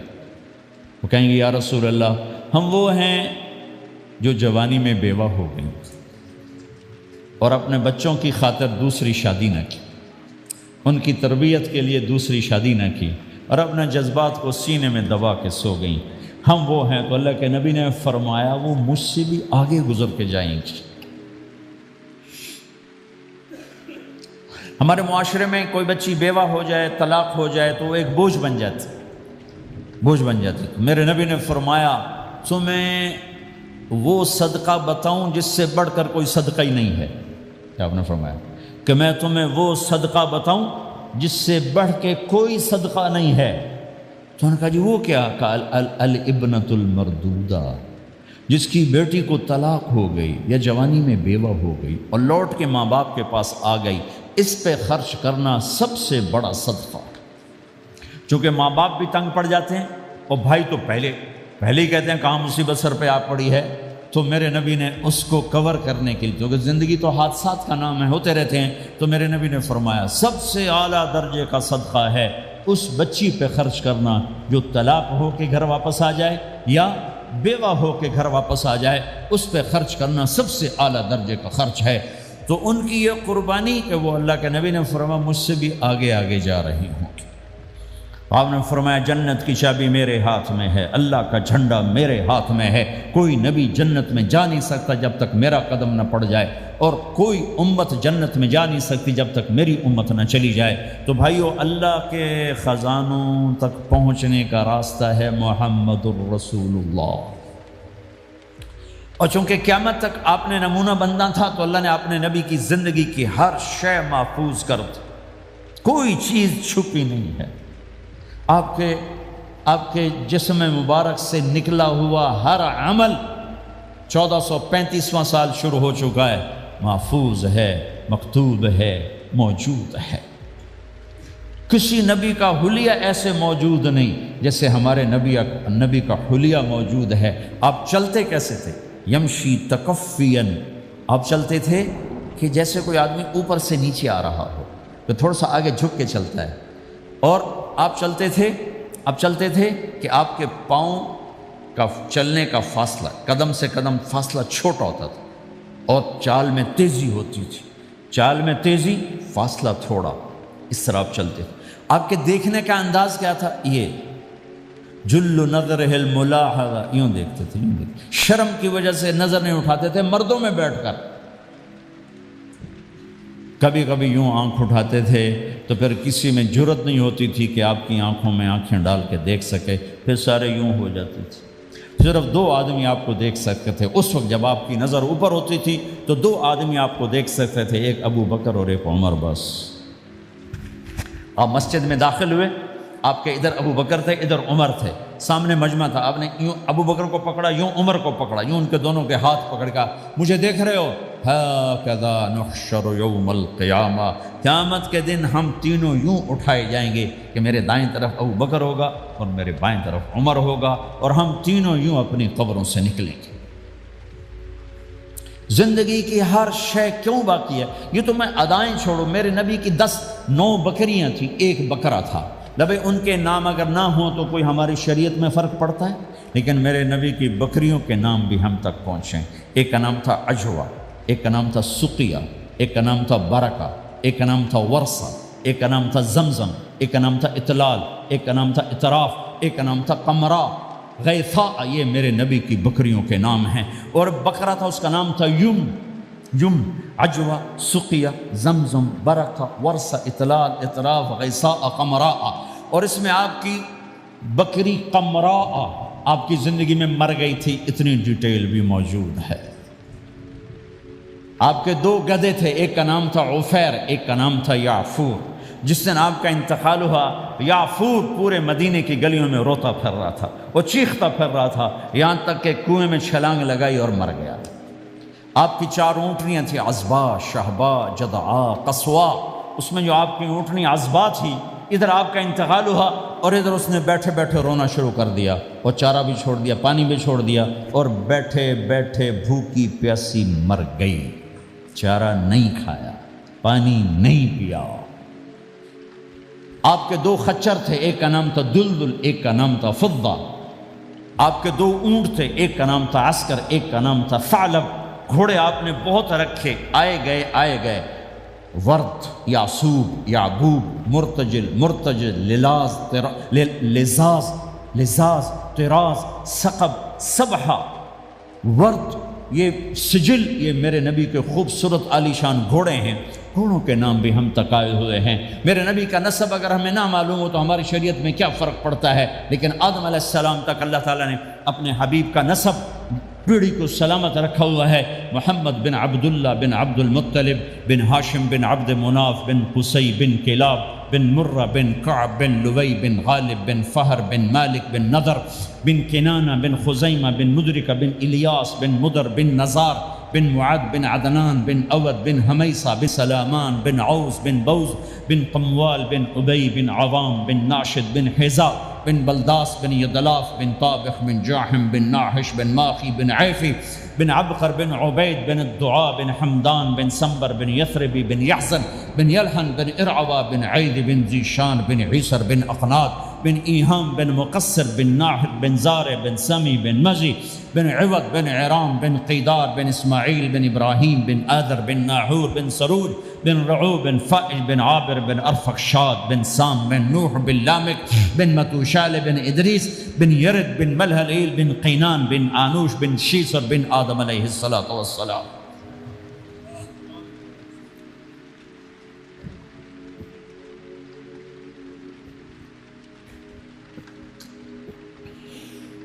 اللہ کا اعلان ہے، جہاں رہو اللہ کے نبی کے طریقوں کو پکڑ کے رہو۔ اللہ تعالیٰ تک پہنچنے کا بس ایک ہی راستہ ہے، ایک ہی راستہ ہے، وہ ہے جناب رسول اللہ صلی اللہ تعالی علیہ وسلم کی مبارک زندگی۔ نقل مار لو، نقل مارنے سے پاس ہو نہیں جاتے لوگ۔ ہمارے انڈیا پاکستان میں خوب نقل چلتی ہے، وہ نقل لگاتے ہیں، پاس ہو جاتے ہیں۔ میں بھی ذمہ داروں کی اولاد، پڑھنے کا شوق ہی نہیں تھا، ہمیشہ نقل مار کے ہی پاس ہوئے، کیونکہ پڑھنے کا شوق ہی نہیں تھا۔ ماں باپ نے ڈنڈا چڑھا دے کہ ڈاکٹر بنانا ہے، ڈاکٹر بنانا ہے، ڈاکٹر بنانا۔ مجھے کبھی زندگی بھر شوق نہیں ہوا کہ میں نے ڈاکٹر بننا۔ بھائیو، اپنے نبی کی نقل اتار، اللہ پاس کر دے گا۔ اس نے ایک چنا ہے جس کو حبیب بنایا ہے۔ 10,000 سال کا پروسیس ہوا اور اس میں سے محمد مصطفیٰ صلی اللہ علیہ وسلم کی ہستی کو وجود ملا۔ آپ کو آنے میں اتنا زمانہ چاہیے تھا کہ اعلیٰ سے اعلیٰ چیز کے بننے میں دیر لگتی ہے، تو کائنات 10,000 سال گھومی اور تب جا کر میرے حبیب مصطفیٰ صلی اللہ تعالی علیہ وسلم کو اللہ تعالیٰ نے وجود بخشا۔ سب سے عالی نسب، سب سے عالی خاندان، سب سے عالی صفات۔ اب اللہ کے خزانوں سے لینے کا راستہ پاؤنڈ نہیں، ڈالر نہیں ہے، تجارت نہیں ہے۔ اللہ سے لینے کا راستہ میرے نبی کا طریقہ ہے۔ تجارت میں ہو، زراعت میں ہو، جاب میں ہو، کھیتی باڑی میں ہو، میرے نبی کا طریقہ ایک مسجد کا ہے، نماز۔ 5 وقت کی نماز یہ میرے نبی کی آنکھوں کی ٹھنڈک ہے۔ 5 وقت کی نماز اس امت کی شان پہچان ہے۔ اور اللہ تعالیٰ نے پہلی امتوں پر اتنی بڑی مشقت ڈالی کہ ان کی نماز مسجد کے علاوہ کہیں نہیں ہوتی تھی، مسجد میں ہی ہوتی تھی۔ ہمارے لیے کتنی آسانی کر دی، جاب میں ہے، مصلی بچھا، نماز پڑھ۔ چلو مصلی بھی کوئی نہیں، زمین دیکھ، اس پر کوئی گندگی تو کوئی نہیں ہے، بس زمین بھی تیرے لیے پاک ہے، چل نماز پڑھ۔ اور آسانی کر دی، پانی کوئی نہیں ہے، کوئی بات نہیں، مٹی میں ہاتھ مار، منہ پہ مل، پھر ایک ہاتھ مار، یوں کر، چل نماز پڑھ، میں تیری قبول کروں گا۔ یہ کسی امت کے ساتھ یہ نہیں ہوا۔ انہیں وضو ہی کرنا تھا چاہے پانی 50 میل پر موجود ہو، اور ہمارے لیے پانی کوئی نہیں ہے، چلو تیمم، مٹی میں ہاتھ ہمارا یوں کیا، پھر ہاتھ ہمارا ایک یوں کیا، ایک یوں کیا، چل بھائی اللہ اکبر، قبول۔ عمار بن یاسر رضی اللہ تعالیٰ عنہ سفر میں تھے، ان کو نہانے کی ضرورت ہو گئی، نائٹ فال ہو گیا، تو انہوں نے سوچا کہ ویسے تو آدمی کو وضو کی ضرورت ہوتی ہے تو خالی منہ پہ ہاتھ ہمارا اور یوں کونیوں تک، لیکن مجھے تو غسل کی ضرورت ہے، تو خالی اس سے تو کافی نہیں ہوگا۔ تو انہوں نے کپڑے اتارے، اکیلے تھے، ریت کے اوپر کبھی یوں لیٹے، کبھی یوں لیٹے، کبھی یوں لیٹے، 3-4 دفعہ یوں اور یوں رول ہوتے ہوتے پھر انہوں نے نماز پڑھی۔ آئے اللہ کے نبی کی بارگاہ میں، یا رسول اللہ مجھے رات کو نہانے کی ضرورت پڑ گئی، تو میں نے کہا وضو کے لیے تو خالی یہ 2 دفعہ کرنا کافی ہے، تو یہ تو نہانا تھا، تو میں تو ریت میں خوب رول ہوتا رہا۔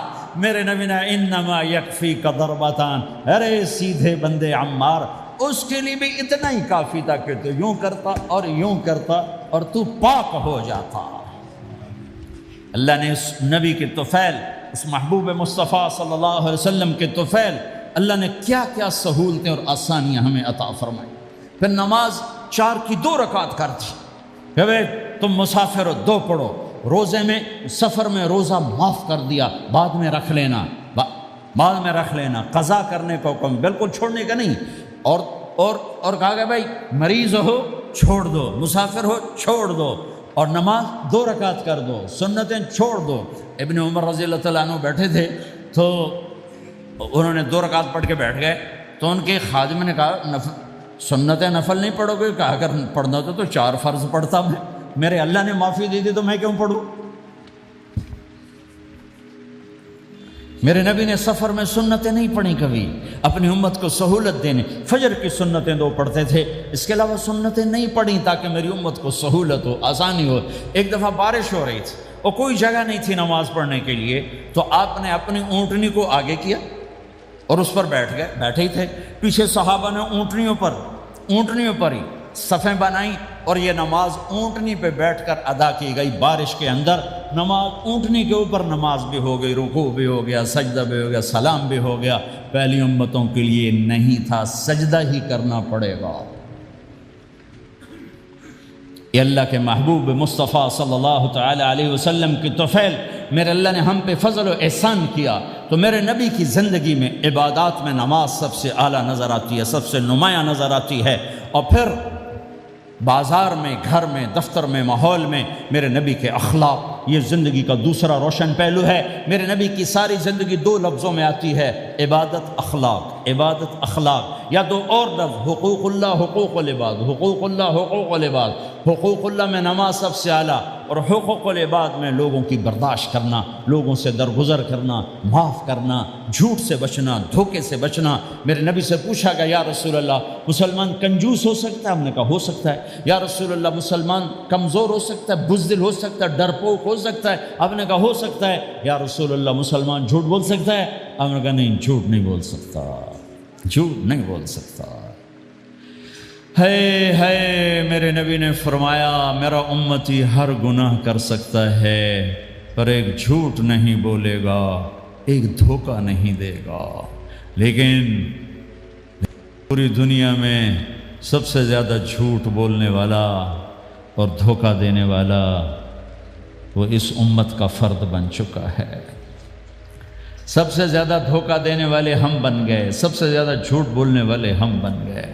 اور میرے نبی نے فرمایا تھا کہ مسلمان جھوٹ نہیں بولتا، دھوکہ نہیں دیتا، ہر گناہ کر سکتا ہے، جھوٹ نہیں بولے گا، دھوکہ نہیں دے گا۔ یہ میرے نبی کی زندگی کا دوسرا پہلو ہے کہ سچائی پہ جمو۔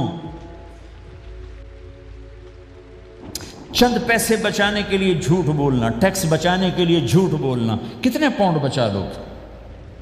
ادھر تمہارے سامنے سچ روشن کھڑا ہوا ہے۔ میرے نبی نے کہا الصدق ینجی والکذب یہلک۔ ادھر جھوٹ کھڑا ہے، ادھر جھوٹ کے ساتھ 4 پاؤنڈ بچیں گے، ادھر سچ کے ساتھ اللہ ملے گا، لے لو جو لینا ہے لے لو۔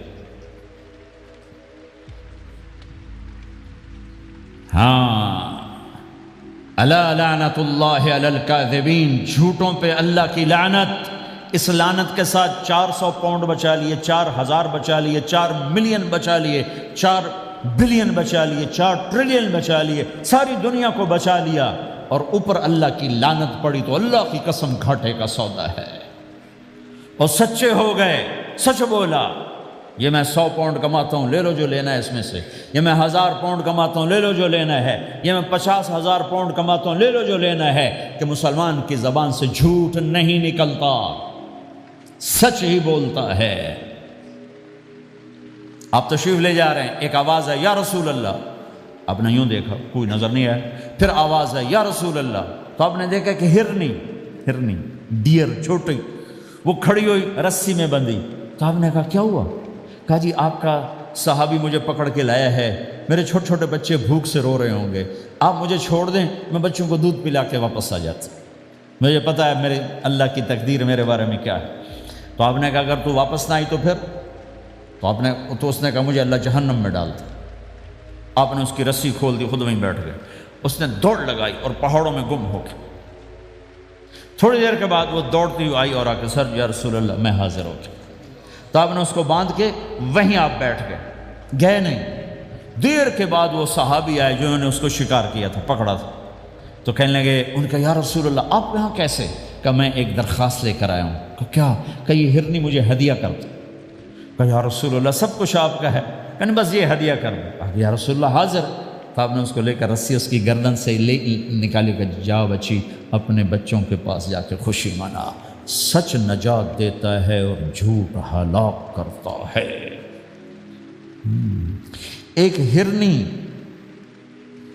جان کی بازی کھیل گئی سچ بولنے کے لیے، تم چند پونڈوں پہ جھوٹ بولتے ہو، ایمان کو برباد کر کے رکھ دیتے ہو۔ مسلمان جھوٹ نہیں بولتا، مسلمان دھوکہ نہیں دیتا،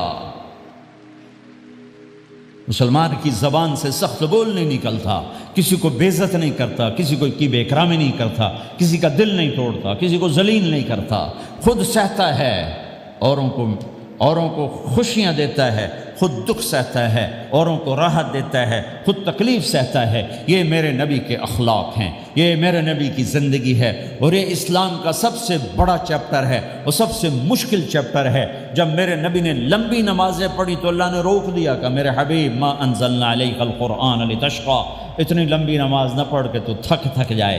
میرے نبی نے تبلیغ میں زور دکھایا تو اللہ نے روک دیا، فَلْتَذْهَبْ نَفْسُكَ عَلَيْهِمْ حَسَرَاتٍ، میرے نبی اتنا غم نہ کر کے آپ خود ہی آہیں بھرتے بھرتے آپ مر جائیں۔ میرے نبی نے مال سارا خرچ کیا، اللہ نے اس سے بھی روک دیا، وَلَا تَبْسُطْهَا كُلَّ الْبَسْطِ فَتَقْعُدَ مَلُومًا مَحْسُورًا، اتنا خرچ نہ کریں کہ آپ خود پھر دکھی ہو کے بیٹھ جائیں۔ خرچ کرنا بہت بڑا عمل، تبلیغ سب سے سارے عملوں کا سردار عمل، تبلیغ سے بڑا کوئی کام ہوتا تو اللہ نبیوں کو دیتا، اگر تبلیغ سے بڑھ کر کوئی کام ہوتا تو اللہ نبیوں کو دیتا، گشت سے بڑھ کر کوئی محنت ہوتی تو اللہ نبیوں کو دیتا۔ 950 سال نوح علیہ السلام گشتی کر رہے ہیں، اور اللہ کی مان لو، اللہ کی مان لو، اتنا عظیم عمل کا میرے نبی درمیانہ نماز سب سے بڑی عبادت، میرے نبی درمیانہ کام، لیکن جب میرے نبی نے اخلاق اچھے کیے، دشمن کو معاف کرنا۔ لیکن ایک آدمی آپ سوئے ہوئے تھے، آپ کی تلوار لٹکی تھی، ایک آدمی آیا، اس نے آپ کی تلوار اتاری اور یوں ماری پسلی میں، آپ اٹھ کے بیٹھ گئے۔ اب وہ قتل کے ارادے کے لیے آ چکا ہے اور تلوار یہاں ہے، کہتا من یمنعک منی، اب بول تمہیں کون بچائے گا؟ تو آپ نے مسکراتے ہوئے کہا اللہ، تو اس کے ہاتھ سے تلوار گر پڑی، تو آپ نے اٹھا لی، آپ نے یوں سیدھی کی، اب تو بچا، تجھے کون بچائے گا؟ وہ کہنے لگا مجھے تو ہی بچائے گا، وہ تو اللہ کو جانتا نہیں تھا، کہا بابا مجھے تو ہی بچائے گا۔ تو آپ کہتے ہیں اس کا سر اڑا دو، یہ نبی کو قتل کرنے آیا ہے۔ میرے نبی نے فرمایا کلمہ پڑھتے ہو؟ کہا نہیں پڑھتا۔ کہا جاؤ معاف کیا۔ یہ میرے نبی کے اخلاق ہیں۔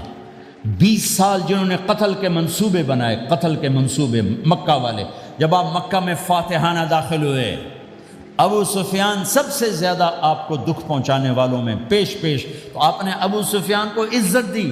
جو ابو سفیان کے گھر میں داخل ہوگا اس کو کچھ نہیں کہا جائے گا۔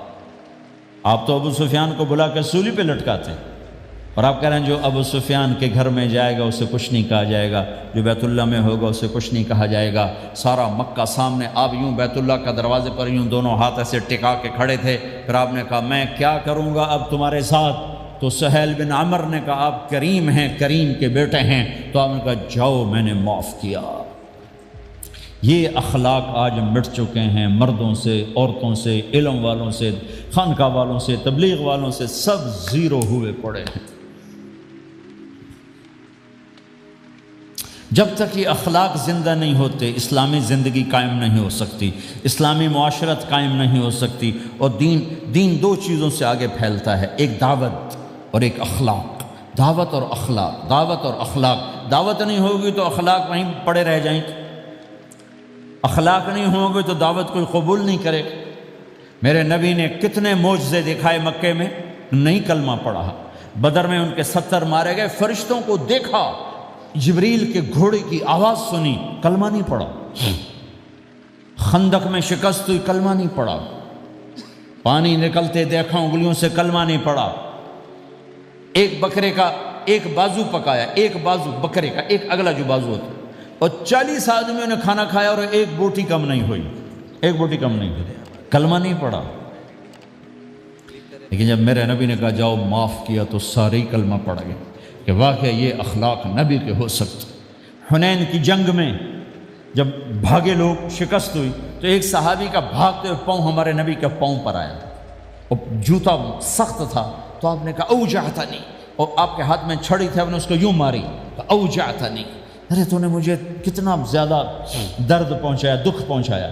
وہ بیچارے پگھل کے رہ گئے اور پریشان ہو گئے، اور فرماتے ہیں سارا دن میں پریشان، ساری رات پریشان کہ اللہ کے نبی کو میں نے تکلیف پہنچائی، اب میرا کیا بنے گا؟ اگلا دن ہوا تو اعلان ہو رہا تھا بھائی جس کا پاؤں نبی کے پاؤں پہ آیا تھا اس کو اللہ کے نبی بلا رہے ہیں۔ تو صحابی کہنے لگے میں نے سمجھا بس اب میری تو دنیا بھی گئی اور آخرت بھی گئی، اب میرے اوپر کیس بنے گا اور مجھے ڈانٹ ڈپٹ بھی ہوگی، میرا کتنا بڑا گھاٹا نقصان ہوگا۔ یہ حاضر ہوئے ڈرتے ڈرتے، تو آپ نے فرمایا میرے بھائی کل میں نے تمہیں چھڑی ماری تھی، وہ مجھے معاف کر دینا، اور یہ 80 اونٹ تمہیں ہدیہ دیتا ہوں، 80 کیملز، یعنی 80 پراڈو، 80 رینج روور کا یہ میری طرف سے تمہیں ہدیہ ہے۔ وہ حیران پریشان، یہ میرے نبی کے اخلاق ہیں، یہ میرے نبی کے اخلاق ہیں۔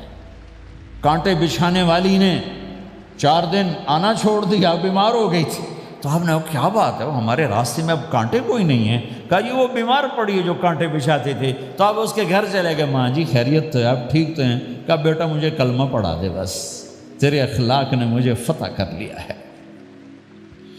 میرے بھائیوں یہ چیپٹر بھول چکے ہیں، بھول چکے ہیں، بھول چکے ہیں۔ جب تک یہ چیپٹر زندہ نہیں ہوگا زندگی اسلامی نہیں بنے گی، معاشرہ اسلامی نہیں بنے گا، اور آگے قوموں کے لیے اسلام کا دروازہ نہیں کھلے گا۔ ہمیں معاف کرنا آتا ہو، ہمیں گالی دینے والے کو دعا دینا آتا ہو، غیبت کرنے والے کی تعریف آتی ہو، اور غیبت کرنے سے، غیبت سننے سے اپنے آپ کو ایسے بچاؤ جیسے زہر سے بچاتے ہو، جیسے آگ سے بچاتے ہو۔ ایک دوسرے کو نفرت کا بول نہ بولو ورنہ ساری زندگی تباہ و برباد ہو جائے گی۔ میرے رب کی قسم، میرے نبی نے کہا ایک زبان کا بول انسان بولتا ہے اور جہنم کی گہرائیوں میں گر جاتا ہے، اور ایک زبان کا بول انسان بولتا ہے اور جنت کے درجات پر چڑھ جاتا ہے۔ یہ زبان بہت طاقتور چیز ہے، میں ہر بیان میں اس کو دہرا رہا ہوں کہ جتنا یہ عمل ختم ہو چکا ہے اتنا کوئی عمل بھی نہیں ختم ہوا ہے۔ میرے نبی نے فرمایا معاذ تمہیں سارے دین کا خلاصہ بتاؤں؟ معاذ الا انبئک بملاک ھذا کلہ، میں تمہیں پورے دین کا خلاصہ بتاؤں؟ کون معاذ؟ کون معاذ جس کے ہاتھ میں علماء کا جھنڈا ہوگا؟ کون معاذ؟ میں ابھی مئی میں ان کے اردن اجتماع میں گیا، آگے ان کے اربد میں گئے، آگے وہاں ان کا مقبرہ ہے 18 کلومیٹر۔ میں گیا کمرے میں داخل ہوا تو سارا کمرہ خوشبو سے مہک رہا تھا، اور مجھے ایک شخص نے بتایا یہ خوشبو 24 گھنٹے یہاں آتی رہتی ہے۔ جن کو 18 ہجری میں انتقال ہوا، 1417 سال ہو گئے مرے ہوئے، اور قبر سے خوشبو آ رہی، خوشبو آ رہی، خوشبو آ رہی۔ اس آدمی کو سمجھایا کیسے اور بتایا کیا؟ معاذ تمہیں سارے دین کا خلاصہ بتاؤں؟ کہا جی بتائیں۔ تو آپ نے یوں کیا، اپنی زبان نکالی اور اس کو پکڑا انگلی سے پھینکا، کف ھذا، معاذ اس زبان پہ قابو پا جا، یہ پورا دین ہے۔ یہ زبان آج کھل گئی ہے، کھل گئی ہے۔ حضرت لقمان علیہ السلام کا فرمان ہے، بیٹا میں چپ رہنے پہ کبھی نہیں پچھتایا، میں ہمیشہ اپنے بول پہ پچھتایا ہوں۔ معاذ نے کہا یا رسول اللہ زبان کے بول پہ پکڑ ہوگی؟ کہ تیرا بھلا ہو جائے معاذ، سب سے زیادہ جہنم میں دھکا دینے والی زبان ہوگی۔ اور ایک صحابی ہیں ابو دجانہ۔ کون ابو دجانہ؟ السابقون الاولون من المہاجرین والانصار، اس میں پہلی صف کے صحابہ۔ کون ابو دجانہ؟ جب آپ حج پر گئے تو اپنی جگہ مدینے کا امیر ابو دجانہ کو بنایا۔ ابو دجانہ حج میں شریک نہیں ہوئے کہ آپ نے اپنی جگہ ان کو اپنا نائب بنا کے وہاں کھڑا فرمایا، ابو دجانہ میری جگہ پر مدینے کا امیر ہے، یہ وہ ابو دجانہ ہیں۔ کون ابو دجانہ؟ جو جنگ بدر سے لے کر آخری حج تک ہر سفر میں شریک ہیں، ہر سفر میں شریک ہیں۔ ان کی ایک بات میں بتانا چاہتا ہوں، پہلے تھوڑی سی ان کی ہسٹری بتانا چاہتا ہوں۔ کون ابو دجانہ؟ احد کی جنگ میں آپ نے تلوار اٹھائی، کہ اس تلوار کو کون لے گا؟ کئی صحابہ کھڑے ہو گئے۔ آپ نے کہا اس تلوار کا حق کون ادا کرے گا؟ سارے بیٹھ گئے، 3 آدمی کھڑے رہے، ایک زبیر بن عوام، ایک عمر بن خطاب، ایک ابو دجانہ۔ ان کا نام ہے سماق بن خرشنہ، سماق بن خرشنہ ان کا نام ابو دجانہ سے مشہور ہے۔ تو آپ نے تلوار نہ عمر کو دی، نہ زبیر کو دی، ابو دجانہ کو دی تھی۔ تو عمر رضی اللہ عنہ نے تو محسوس نہیں کیا، حضرت زبیر نے محسوس کیا کہ اس کو کیوں دی، مجھے کیوں نہیں دی؟ میں مہاجرین میں سے ہوں، میں پھوپھی کا بیٹا ہوں، میں اس سے دلیری میں کم نہیں ہوں۔ بلکہ حضرت زبیر کی دلیری کی تو دھاک تھی، جدھر سلوار چلتی تھی کاٹتی چلی جاتی تھی، کہنے کہ میں دیکھوں گا یہ کیا کرتا ہے۔ تو ابو دجانہ کے پیچھے پیچھے زبیر ہو لیے۔ تو ابو دجانہ نے جو حملہ کیا تو 3000 کا لشکر تھا، اس کو چیر کے پار نکل کے، پورے لشکر کو کاٹ کے پار نکل کے۔ اور آگے عورتیں کھڑی تھیں جو مکے کے لشکر کو تیار کر رہی تھیں، نحن بنات طارقی نمشی علی النمارقی مشی القتل بوارقی المسک فی المخالقی المسک فی المفارقی والدر فی المخالقی ان تقبلوا نعانقی وتدبروا نفارقی فراق غیر وامقی۔ یہ گانا گا رہی تھیں اور ان کو تیار کر رہی تھیں۔ تو جب ابو دجانہ کی تلوار نظر آئی تو سب بھاگی، ہندا پکڑی گئی۔ تو آپ نے یوں اپنی تلوار ہندا کے سر پر رکھی، انہوں نے چیخ ماری، تلوار ہٹا لی۔ تو زبیر پیچھے پیچھے کہ یہ کیا کیا ہے؟ جنگ میں اگر کوئی عورت حصہ لے اسے مارنا جائز ہے، ویسے جائز نہیں ہے، عورت کو، بچے کو، بوڑھے کو ہاتھ لگانا جائز نہیں ہے۔ تو انہوں نے کہا تلوار کیوں نہیں چلائی؟ کہا میرے محبوب کی تلوار ہے، عورت کے خون سے رنگین کر کے اس کی شان نہیں گھٹانا چاہتا، یہ میرے نبی کی تلوار۔ پھر واپس ہوئے، پھر اٹیک کیا اور پھر مجمع کو چیر دیا۔ سامنے ایک آدمی آ رہا تھا ہاتھی کی طرح، اتنا لمبا موٹا تازہ۔ تو زبیر کہنے لگے میرے جی میں آیا کبھی اس کی ٹکر ہونا، پھر میں دیکھوں ابو دجانہ کیا چیز ہے۔ تو اللہ کا کرنا ایسا ہوا، ابو دجانہ دونوں آمنے سامنے ہو گئے۔ تو وہ ایسے شاہ سوار تھے کہ دونوں طرف کے لشکر ذرا تھم گئے اور وہ دونوں بھڑ گئے۔ ابو دجانہ کے اپنے جوہر، اس پہلوان کے اپنے جوہر، غبار اٹھا، مٹی اٹھی، اور اس کی اپنی طاقت، ان کی اپنی طاقت، انہوں نے ابو دجانہ کو اس نے زخمی کر دیا۔ ابو دجانہ نے جو جوش میں آ کے ماری تلوار، اس کو لگی یہاں، تو اتنی طاقت سے لگی کہ اس کے نیچے اتر کر 2 ٹکڑوں میں تقسیم کر دی۔ یوں ماری تو ایک حصہ ادھر، ایک حصہ، پھر یوں دیکھا اور اپنے چہرے سے لوہے کی ٹوپی اتاری، کما ترا انا ابو دجانہ، کیا دیکھ رہے ہو؟ میں ہوں ابو دجانہ، تلوار صحیح لی ہے میں نے، غلط نہیں لی۔ یہ ابو دجانہ ہیں۔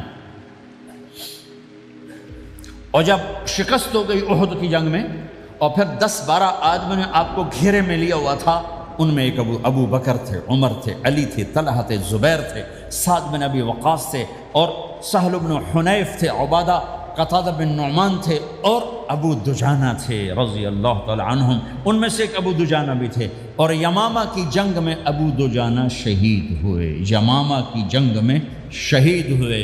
یہ ابو دجانہ کی تھوڑی سی سیرت آپ کے سامنے آئی ہے، اس کے بعد اب آپ ان کے قول کو سنو تاکہ اس کا وزن آپ کے سامنے آئے۔ یہ بدر کے شریک ہیں، اللہ کے نبی نے کہا بدر کا صحابی جو مرضی کرے بخشا گیا۔ یہ صلح حدیبیہ کے شریک ہیں، اللہ نے قرآن میں کہا لقد رضی اللہ، میں ان سے راضی ہو گیا۔ یہ صحابی ہیں، اللہ نے کہا کلا وعد اللہ الحسنی، اے میرا نبی تیرے ہر صحابی کے لیے جنت کا وعدہ ہے۔ اور اب یہ کیا کہتے ہیں؟ یہ کیا کہتے ہیں لوگو؟ ان ارجع عملی عند، لوگو میرے پاس، ابو دجانہ میرے پاس بخشش کا سب سے بڑا عمل جانتے ہو کیا ہے؟ بدر نہیں، احد نہیں، حدیبیہ نہیں، خندق نہیں، خیبر نہیں، فتح مکہ نہیں، آخری حج نہیں۔ کیا ہے؟ کیا ہے لوگو؟ ان ارجع عملی عندی، میرے پاس آخرت میں بخشش کا سب سے بڑا عمل بس ایک ہے کہ ما آذیت احدا بلسانی، میں نے اپنی زبان سے کبھی کسی کو دکھ نہیں پہنچایا۔ ولا اجد فی قلبی غلا لاحد، اور میرے دل میں کسی کے لیے بغض کوئی نہیں ہے، بس یہ میری بخشش کا عمل ہے۔ تو بھائیو، نبی کے اخلاق میں دو چیزیں لے لو، ایک زبان سے کسی کو دکھ نہ دو، ایک دل میں کسی کا بغض نہ رکھو۔ اللہ کی قسم بغیر حساب کتاب کے جنت میں جاؤ گے۔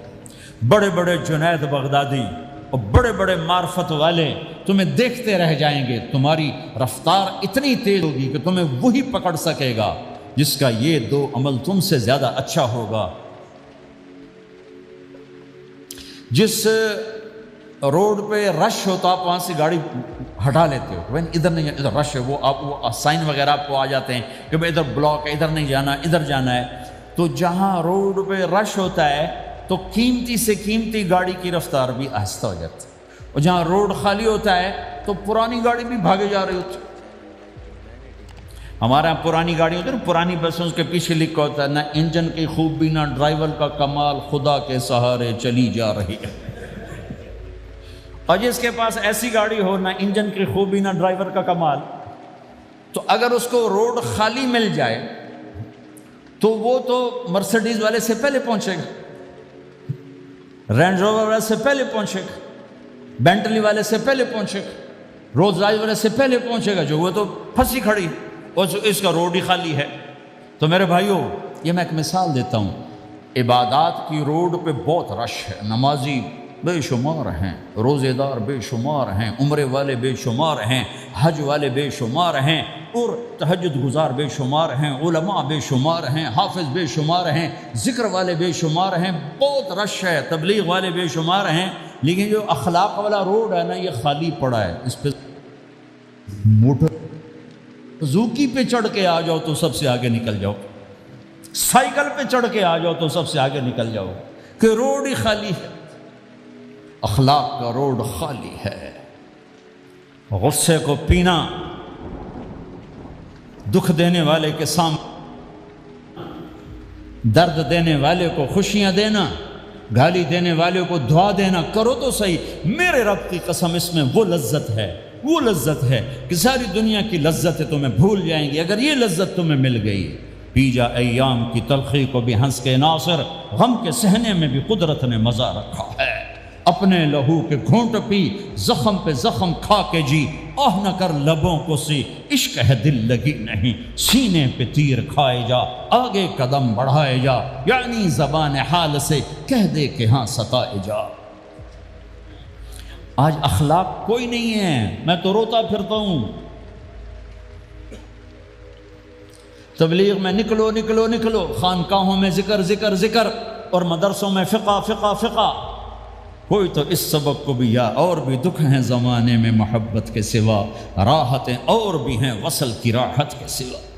جس دن امت کے اخلاق زندہ ہوئے، آپ اسلام کی بہار دیکھو گے۔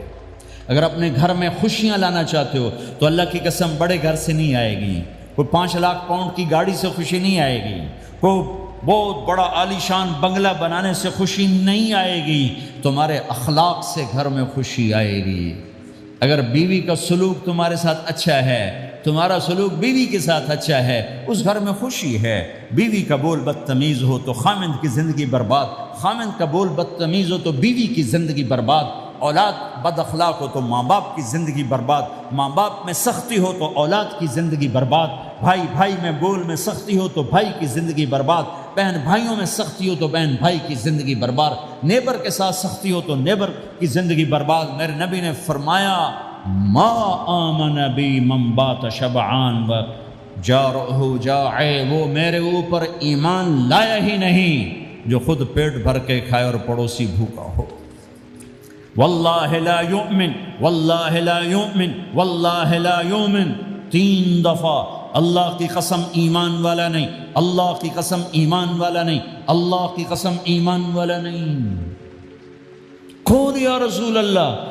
الذی لا یأمن جارہ بوائقہ، جو پڑوسیوں کو تنگ کرے وہ ایمان والا نہیں ہے۔ میرے بھائیوں یہ چیپٹر مٹ چکا ہے، کہیں نہیں دیکھنے کو ملتا ہے۔ ایسا نہیں کہ دنیا خالی ہو گئی ہے، لیکن 1 کروڑ میں 1 ملا تو کیا ملا، 1 کروڑ میں بھی 1 نہیں ملتا۔ میں بڑے لمبے سفر کر کے اس نتیجے پر پہنچا ہوں کہ 1 کروڑ مسلمان اکٹھے کروں، اس میں لاکھوں تہجد گزار ہوں گے، لاکھوں 5 وقت کے نمازی ہوں گے، اس میں لاکھوں عمرے حج کرنے والے ہوں گے، اس میں لاکھوں علماء حفاظ ہوں گے، لیکن شاید اخلاق والا ایک بھی نہ۔ اپنی زندگی کو اگر سکھ دینا ہے، چیزوں کے پیچھے نہ دوڑو، اخلاق بناؤ۔ مقدر کی چیزیں ملیں گی، کمائیوں میں حلال لاؤ، حرام سے بچو، سچ پہ آؤ، جھوٹ سے بچو، دھوکہ نہ دو کسی کو، ورنہ زندگی ویران ہو جائے گی۔ ٹیکس بچانے کے لیے جھوٹ نہ بولو، ورنہ دل کالا ہو جائے گا۔ جھوٹ پیسے کی خاطر، لعنت ہے اس دولت پر، لعنت ہے اس ملک پر۔ ہے کیا مثالیں اس امت نے قائم کی ہیں، اچھوں سے برے، بروں سے اچھے ہمیشہ پیدا ہوتے چلے آئے۔ یزید فاسق، فاجر، ظالم، 3 بر اعظم کی حکومت چھوڑ کے مر رہا ہے، 34 سال کی عمر، اور بعض آتا ہے 38 سال کی عمر، 40 سال کو نہیں پہنچا، 40 سال سے پہلے مر گیا۔ اس کا بیٹا معاویہ بن یزید رضی اللہ تعالیٰ عنہ، 3 بر اعظم کی حکومت، 3 بر اعظم کی حکومت، 40 دن حکومت کی، 40 دن، پھر اپنے سارے خاندان کو اکٹھا کیا اور کہا دیکھو لوگو، جس حکومت کے نیچے حسین کا خون گرا ہو، میں اس حکومت پہ لعنت بھیجتا ہوں۔ یہ ہے تمہاری حکومت، جس کو مرضی دے دو، مجھے نہیں چاہیے۔ 3 بر اعظم کی حکومت چھوڑ دی، صرف 22 سال کی عمر میں، 22 سال کی بھرپور جوانی کی عمر میں حکومت کو لات مار دی۔ میں چند پاؤنڈ کے لیے سچ کو لات مار دوں؟ میں چند پاؤنڈ کے لیے انسانوں کو دھوکہ دوں؟ تو بھائیو سچ کے عادی بنو۔ بڑا عالی خلق ہے سچ بولنا، بڑے عالی اخلاق ہیں لوگوں کو نفع پہنچانا، لوگوں کے سامنے میٹھا بنو، کڑواہٹ اندر رکھو، مٹھاس تقسیم کرو، پوری دنیا میں دین زندہ ہوگا۔ اس نقل و حرکت، یہ دعوت کی نقل و حرکت، میں بولٹن میں آج سے 31 سال پہلے بھی آیا تھا، 20 آدمی نہیں اکٹھے کر سکے تھے ہم، سارے دن کے گشتوں کے بعد۔ ایک گرجا مسجد تھا اس وقت، تو ہم کو 50 آدمی اکٹھے نہیں کر سکے تھے۔ آئیے ہزاروں کا مجمع ہے، اس کے پیچھے پتہ نہیں کتنی محنتیں ہوئی ہیں، تب جا کر یہ رنگ بنا ہے، اس ایک شکل بنی ہے، اس میں رنگ بھرنے کی ضرورت ہے، اور وہ ہے میرے نبی کے اخلاق، میرے نبی کی مبارک زندگی، جس میں درگزر، جس میں معاف کرنا، جس میں میٹھا بول، جس میں چھوٹا بن جانا اور دوسرے کو بڑا بنانا، جس میں سچ بولنا، جس میں دھوکے سے بچنا، یہ مسلمان کی شان ہے۔ تو ہمارے تو نوجوان یہاں کی لڑکیوں کو دھوکہ دیتے ہیں، پیپر بنانے کے لیے یہاں کی لڑکیوں سے شادی کرتے ہیں، ان کی زندگیاں برباد کر دیتے ہیں، اپنا ایمان خراب کرتے ہیں، ان کی زندگی خراب کرتے ہیں۔ مسلمان ہی دھوکے باز بن جائے تو لوگوں کو راہبری کون دے، راہبر کون بنے گا؟ تو میرے بھائیوں، اللہ اس کے رسول کو ڈھونڈنے کے لیے یہ تبلیغ کی محنت ہے۔ در در پھرو، اور یہ دو باتیں بن جائیں، ایک ہماری عبادات ٹھیک ہو جائے، ایک ہمارے اخلاق ٹھیک ہو جائے، اس کو لے کر جب ہم پھریں گے تو اللہ کے فضل سے ایک لہر چلے گی جو دنیا کے ہر آخری کونے تک پہنچے گی، ہر گھر کو اللہ تعالیٰ توحید کے نور سے روشن کر دے گا۔ اس کے لیے ہم وقت مانگتے ہیں کہ یہ ایک زندگی ہے جو میرے 1.25 گھنٹے کی تقریر سے 1.5 گھنٹے کی تقریر سے قابو میں نہیں آئے گی، اس کو سیکھنے کے لیے وقت مانگتے ہیں۔ نکلو میرے بھائیو، نکلو میرے بھائیو۔ اور آج تک جو اللہ پاک کے ساتھ، اللہ کے رسول کے ساتھ کوئی جنگ کی، اس سے صلح کر لو، کسی سے لڑے ہوئے ہو فوراً صلح کر لو، اس کو بھی منا لو، اس سے بھی مان جاؤ، کسی سے روٹھے نہ رہو، کسی سے قطع تعلق نہ کرو، سب سے سلام کرو، دل کو صاف رکھو۔ ابو دجانہ جیسی ہستی فرماتے ہیں کہ میری بخشش کا عمل یہ ہے کہ زبان سے دکھ نہیں دیا، دل میں بغض کوئی نہیں، اور وہ کہتے ہیں یہ میرا سب سے بڑا عمل ہے۔ اپنے نبی کے اخلاق میں 2 باتیں لے لیں، اس زبان سے کسی کو دکھ نہ پہنچے، دل میں کتنے ہی لوگ ستائیں، بغض نہ رکھو، صاف کرو، دھو دو، اور فرائض میں نماز چھوٹے نہیں، اور پھر اس کو لے کر یہ امت پھرے، چونکہ اس امت کا کام بیٹھنا نہیں ہے، اس امت کا اجتماعی جرم ہے کہ انہوں نے اللہ کے دین کے لیے پھرنا چھوڑ دیا، اس امت کی اجتماعی خطا ہے کہ انہوں نے اللہ کے پیغام کو آگے پہنچانا اس کو اپنا کام نہ سمجھا، اس کے لیے پھرنا چھوڑ دیا تو اپنے بھی ہاتھوں سے نکل گئے، پرائے تو پہلے ہی پرائے تھے۔ تو میرے بھائیو، اس کے لیے نیت کرو، ارادے کرو۔ جو بھائی یہ تیار ہوں 1 دسمبر کے آخر تک، تو وہ کھڑے ہو کر ذرا اپنے ناموں کا اظہار فرما دیں، اور یہ جو چھٹیاں آ رہی ہیں، یہ ساری چھٹیاں لگانے کے لیے جو نوجوان تیار ہوں وہ بھی کھڑے ہو کے اپنی شکلیں زیارت کروا دیں، اللہ بھی راضی ہو جائے، اللہ کا نبی بھی راضی ہو جائے۔ جلدی سے کھڑے ہو کر بتا دیں، فرمائیں جی۔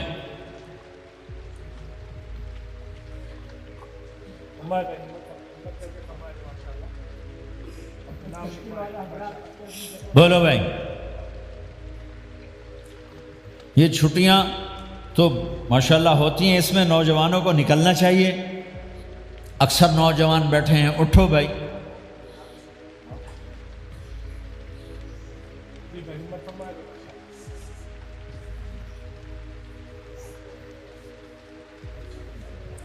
جلدی فرمائے بھائی، جلدی فرمائے۔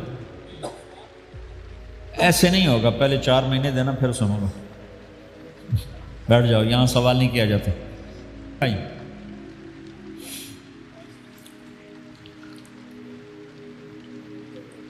جلدی سے بتائیں بھائی، جلدی سے بتائیں بھائی،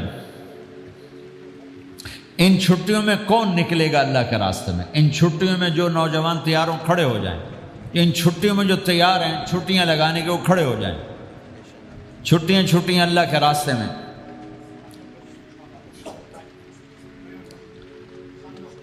ہاں بھائی، فرمائیں جی، فرمائیں جی بھائی۔ اور آپ کے لیے آسان کر دیتا ہوں، اس سال آج کیا تاریخ ہے بھائی؟ 22 نومبر۔ اگلے سال 22 نومبر تک اللہ زندگی رکھے، جو بھائی چلے 4 مہینے کے لیے تیار ہوں وہ کھڑے ہو جائیں۔ 1 سال کے اندر انشاءاللہ ہم جائیں گے، وہ بھائی کھڑے ہو جائیں۔ 1 سال کے اندر انشاءاللہ ہم نے جانا ہے، ترتیب بنانی ہے، وہ کھڑے ہو جائیں۔ زندگی میں جو کہیں گے ہم نکلیں گے وہ بھی کھڑے ہو جائیں۔ چلو سارے بیریئر ہٹا دیتا ہوں، لو بھائی سب کی تشکیل ہو، بیٹھ جاؤ بھائی، ماشاءاللہ بیٹھ جاؤ بھائی، بیٹھ جاؤ بھائی، بیٹھ جاؤ بھائی۔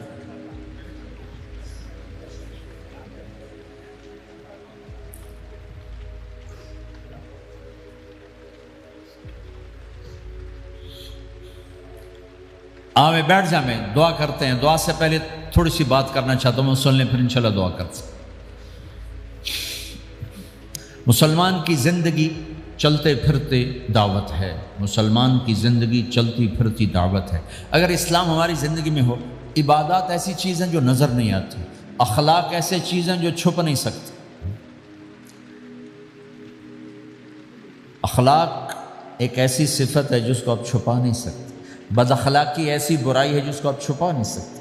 شراب تو چھپ سکتی ہے، اندر کمرے میں بیٹھ کے پی لے، روزہ چھپ سکتا ہے، نہیں رکھا کسی کو کیا خبر، نماز بھی چھپ جاتی، نہیں خبر پڑھی ہے کہ نہیں پڑھی، لیکن برے اخلاق بھی نہیں چھپتے اور اچھے اخلاق بھی نہیں چھپتے۔ ایک اچھے اخلاق خوشبو کی طرح مہکتے ہیں اور برے اخلاق گندگی طرح بدبو چھوڑتے ہیں۔ ہمارا معاشرہ اسلامی اس وقت بنے گا جب ہمارے اخلاق عالی ہوں گے۔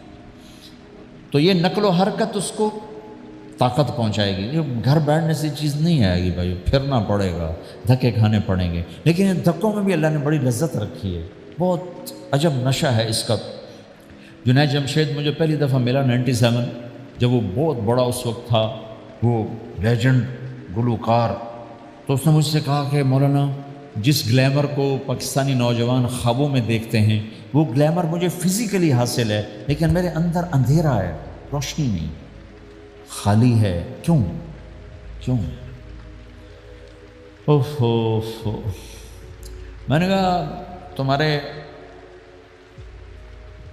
سیدھے گھٹنے میں درد ہو, تم الٹے گھٹنے میں دوا لگاؤ تو فائدہ ہوگا کہ نہیں. میں کہا اندھیرا تمہاری روح میں ہے اور تم روشن کر رہے ہو جسم کو, کبھی میوزک سے, کبھی کسی چیز سے, کبھی کسی چیز سے. تو عورت, شراب, میوزک, ان کا روح میں کوئی واسطہ ہی نہیں, یہ روح تک جاتی نہیں. ان کی پینیٹریشن جسم تک ہے اور جسم کو کنٹرول روح کرتی ہے. جب روح میں بھوک اٹھتی ہے تو وہ پریشانی میں کی شکل میں ظاہر ہوتی ہے. تم اللہ سے تعلق بنا لو, یہ سب کچھ ٹھیک ہو جائے گا.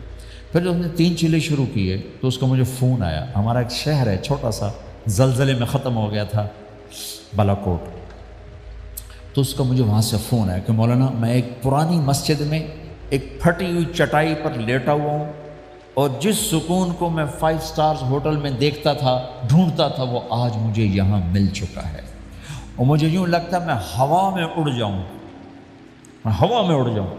کیا ہوا کہ اللہ سے تعلق بنا اور روح میں سکون آ گیا, ٹھنڈک آ گیا. تو ایک گناہوں سے بچنا اور ایک فرائض کو پورا کرنا, ایک اپنے اخلاق کو ٹھیک کرنا, یہ چند ایک کام ہیں جو کر لے گا اللہ اسے آباد کر دے گا.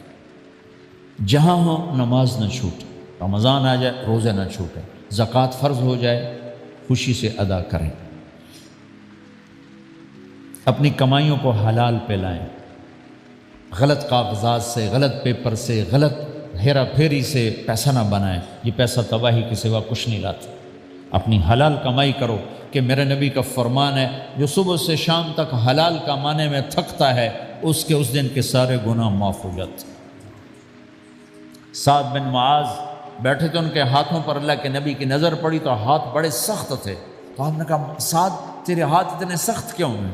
کہا جی میں اپنے باغ میں خود کام کرتا ہوں, اس سے یہ سخت ہو گئے. تو آپ نے سعد کا ہاتھ پکڑا اور ایسے چوما اور کہا اپنے بچوں کو حلال کھلانے میں بچوں کو حلال کھلانے میں جو ہاتھ ایسا ہو جائے گا اس پہ جہنم کی آگ حرام ہو جائے گی. کہ بھائیو حلال, جھوٹ نہ داخل کرو. چاہے کتنے بڑے مفتی فتویٰ دیں کہ ٹیکس بچانے کے لیے جھوٹ بولنا جائز ہے, میں کہتا ہوں نہیں, سچ. 2 سودے ہیں, ایک طرف چند 100 پاؤنڈ ہیں, ایک طرف سچ ہے. جس کو لینا ہے لے لو. سچ کو لوگے تو اللہ کے قدموں میں چلے جاؤ گے, اللہ کے حبیب کی چھاؤں میں چلے جاؤ گے, اللہ کی چھاؤں میں چلے جاؤ گے. جھوٹ, ہاں صرف جھوٹ بولنا جائز ہے. 2 بھائی لڑ پڑے, ان میں صلح کرانے کے لیے جھوٹ بولنا جائز ہے. میاں بیوی لڑ پڑیں تو بیوی کو منانے کے لیے خامند جھوٹ بول سکتا ہے, خامند کو منانے کے لیے بیوی جھوٹ بول سکتی ہے. اس کے علاوہ جھوٹ نہیں ہے. سچ کے ساتھی بنو. اللہ کی قسم وہاں سے رزق آئے گا جہاں سے وہم و گمان بھی نہیں. پھر آپ اس حکومت کو دھوکہ دیتے ہو جو آپ کی ہمدرد. ہماری حکومتیں تو خود بھی چور ہیں تو ان کو چور پڑے ہوئے, چوروں کو چور پڑے ہوئے. تمہاری حکومتیں تو چور نہیں ہیں تو تم پہ خرچ کرتے. ان سے بینیفٹ لینا ہو تو پیچھے ہو, ان کو ٹیکس دینا ہو تو کہ تو کدھر لکھا ہے شریعت میں ٹیکس دینا جائز ہے؟ کیا لکھا ہوا؟ آگے مفتی بھی بیٹھو میں فتوے دینے کے لیے. جب ان سے نفع اٹھاتے ہو تو ان کو نفع پہنچاؤ, ان سے سہولتیں لیتے ہو ان کو سہولت پہنچاؤ. جو تمہارے خرچ کرنے میں دیانتدار ہیں ان کے ساتھ بددیانتی نہ کرو. مسلمان ہو اور دھوکہ, یہ 2 چیزیں جوڑ نہیں سکتی. اپنی عیاشی تھوڑی کم کر دو تو اللہ اس میں برکت دے گا. آپس میں کبھی اونچ نیچ ہو جائے فوراً صلح کرو, لڑائی پہ باقی نہ رہو کہ یہ ہم نے بات نہیں کرنی, ہمارا سلام دعا ختم. ایسا کبھی نہیں کرنا. اونچ نیچ ہوتی ہے لیکن فوراً صلح کرو. ماں باپ میاں بیوی کٹھے رہتے ہیں تو ہمارا سسرالی معاشرہ بہت سخت قسم کا ہے. ماں باپ اتنی مداخلت کرتے ہیں بچے میں کہ ان کی زندگی تباہ کر دیتے. ساس سسر بہو پہ اتنا حق جتلاتے ہیں کہ خامد کا بھی اتنا حق نہیں رہ جاتا، اس سے زندگی ٹوٹ جاتی. اگر سسر ہو بہو کو عزت دو، ساس ہے بہو کو عزت دے، بہو ہے ساس سسر کو عزت دے. لیکن اللہ کی قسم ساس اور سسر کا بہو پہ کوئی شرعی حق کوئی نہیں. میرے بچے کی شادی ہوئی، میں نے اپنی بیوی سے کہا بات سنو، ہم کسی کی بیٹی کو لے کے آ رہے ہیں، اگر ماں بن کے دکھاؤ گی تو میں یہاں اس کو لاؤں گا، اور اگر ماں بن کے نہیں دکھانا تو میں اس کو الگ گھر دیتا ہوں، تاکہ ہم اس کی زندگی میں دخل انداز نہ ہوں، ہم ان کی زندگی کو خراب نہ کریں. اگر کسی کے پاس الگ گھر دینے کی وسعت نہیں ہے تو وہ خود تو الگ ہو سکتا ہے کہ نہیں ہو سکتا؟ ایک ہی گھر میں رہتے ہیں، الگ گھر کی وسعت نہیں، تو دونوں باہر نکل جاؤ، بچوں کی زندگی سے باہر نکل جاؤ، اپنا ان پر حاوی نہ کرو، ورنہ آپ خود بھی برباد ہو جاؤ گے، ان کو بھی برباد کر دو. کتنی طلاقوں کے پیچھے ساس اور سسر ہیں، کتنی طلاقوں کے پیچھے میاں بیوی کی آپس کی بدتمیزی ہے کہ اس ماحول میں برداشت کرنے کا رواج ہی ختم ہو گیا. برداشت نہیں کرنا، بڑا نقصان سہنا ہے، چھوٹا نہیں سہنا. ڈائمنڈ کیسے بنتا ہے؟ ڈائمنڈ کاربن ہے، وہ ڈائمنڈ کیسے بنتا ہے؟ وہ پریشر کو برداشت کرتا اللہ چمکا کے اسے ڈائمنڈ بنوا دیتا. تو نوجوانوں کے ذمے ہے کہ اپنی بیوی کو پروٹیکشن دیں ماں باپ سے.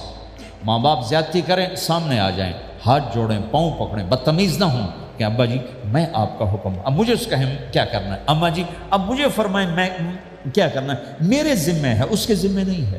بیوی زیادتی کرنے لگے تو اس کے سامنے ہو جاؤ، دیکھو بیگم یہ تیرا میرا رشتہ ٹوٹ سکتا ہے، ماں باپ کا رشتہ ٹوٹ نہیں سکتا ہے. ماں باپ کا وہ رشتہ ہے جسے توڑا نہیں جا سکتا. نکاح تو ایک بول پہ ٹوٹ جاتا ہے. میں تیری ہر ضرورت پوری کروں گا لیکن تو میرے ماں باپ کے لیے تکلیف کا باعث نہ بن. یہ مرد کی ذمہ داری ہے. ہم یہ معاشرہ بھلا چکے. ہمارے پڑوسی ذمہ دار تھے، ان کے بچے کے نکاح میں گیا تو وہ مجھ سے کہنے لگے مولانا میری بیگم نے مجھ سے کہا کہ دیکھو ہم زندگی گزار چکے ہیں، اب یہ بچے زندگی شروع کرنے لگے ہیں، تو پہلے میرے بیٹے کے لیے الگ گھر بنا اور اس کی بیوی کی ڈولی کو وہاں لے کے آ، میرے گھر میں نہ لانا کہ ایسا نہ ہو ہم میاں بیوی بچوں کی زندگی خراب کر دیں. تو پہلے میں نے بیٹے کا گھر بنایا ہے، اب اس کی شادی کر رہا ہوں، اس کی بیوی کی ڈولی وہاں اترے گی، میرے گھر میں نہیں اترے گی کہ ہم دونوں میاں بیوی کہیں ان کو خراب نہ کر بیٹھے. اور ہر آدمی کے پاس تو اتنے وسائل نہیں ہیں کہ وہ الگ گھر دے، لیکن یہ وسائل تو سب کے پاس ہیں کہ ان کی زندگی سے نکل جائے. ہاں ان میں کوئی کھٹ پٹ ہو جائے تو صلح کرانے آئیں، لیکن ہوتا کیا ہے کہ لڑکے کے ماں باپ اپنے بیٹے کے حمایتی ہوتے ہیں، لڑکی کے ماں باپ اپنی بیٹی کے حمایتی ہوتے ہیں اور آپس میں جنگ شروع ہو جاتی. نہ یہ نیچے ہوتا ہے نہ وہ نیچے ہوتا ہے. نئی شادی ہوتی، زندگی گزارنے کا پتہ نہیں ہوتا، ٹھوکریں کھاتے ہیں تو ان کو سنبھالنے کی ضرورت ہوتی ہے.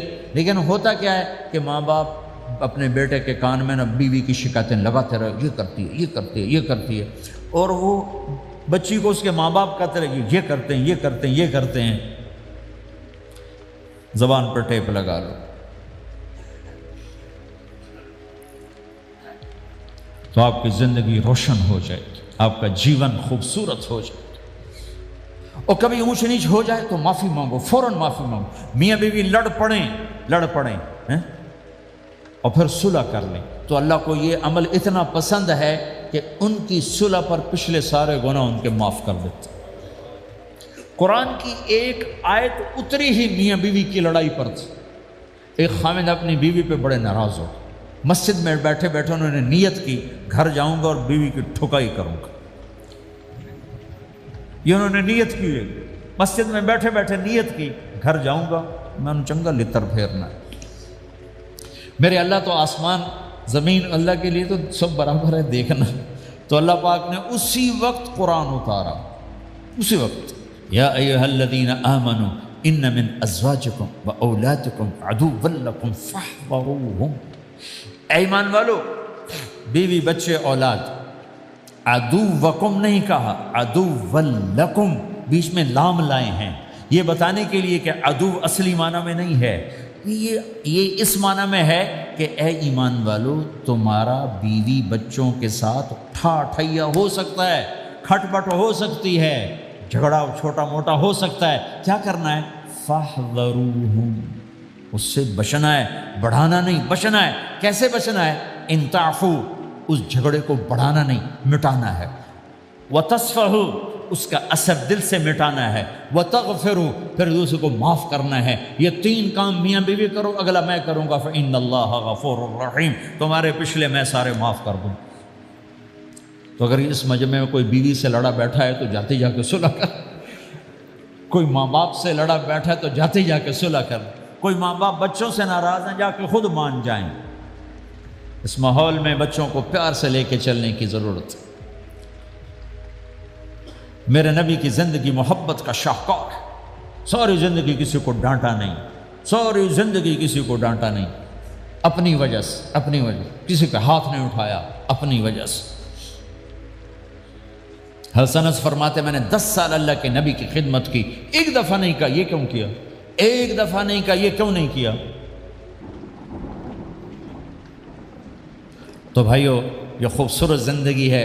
آپ کے یہاں تو خادم نہیں ہوتے، سارا گھرانہ ہی خادم ہوتا ہے۔ تو میں پاکستان میں ہوں تو میں اگلا چیپٹر بیان کرتا ہوں کہ نوکروں کے ساتھ بھی اچھا سلوک کرو۔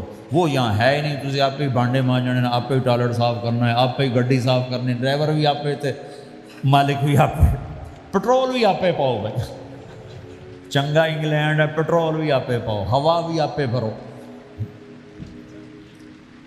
2.5 لاکھ کی گاڑی یا ڈرائیور آپ پہ، ہماری 2.5 لاکھ پاؤنڈ کی، ہماری 2.5 لاکھ کی سزوکی ہوتی ہے، ہمارا نوکر بیٹھا گاڑی چلا رہا تھا۔ نوکر تو اللہ کی بڑی نعمت ہے، تم اس سے محروم ہو۔ کچھ اس کے فائدے بھی ہیں، کچھ نقصان بھی ہیں، لیکن فائدے زیادہ ہیں۔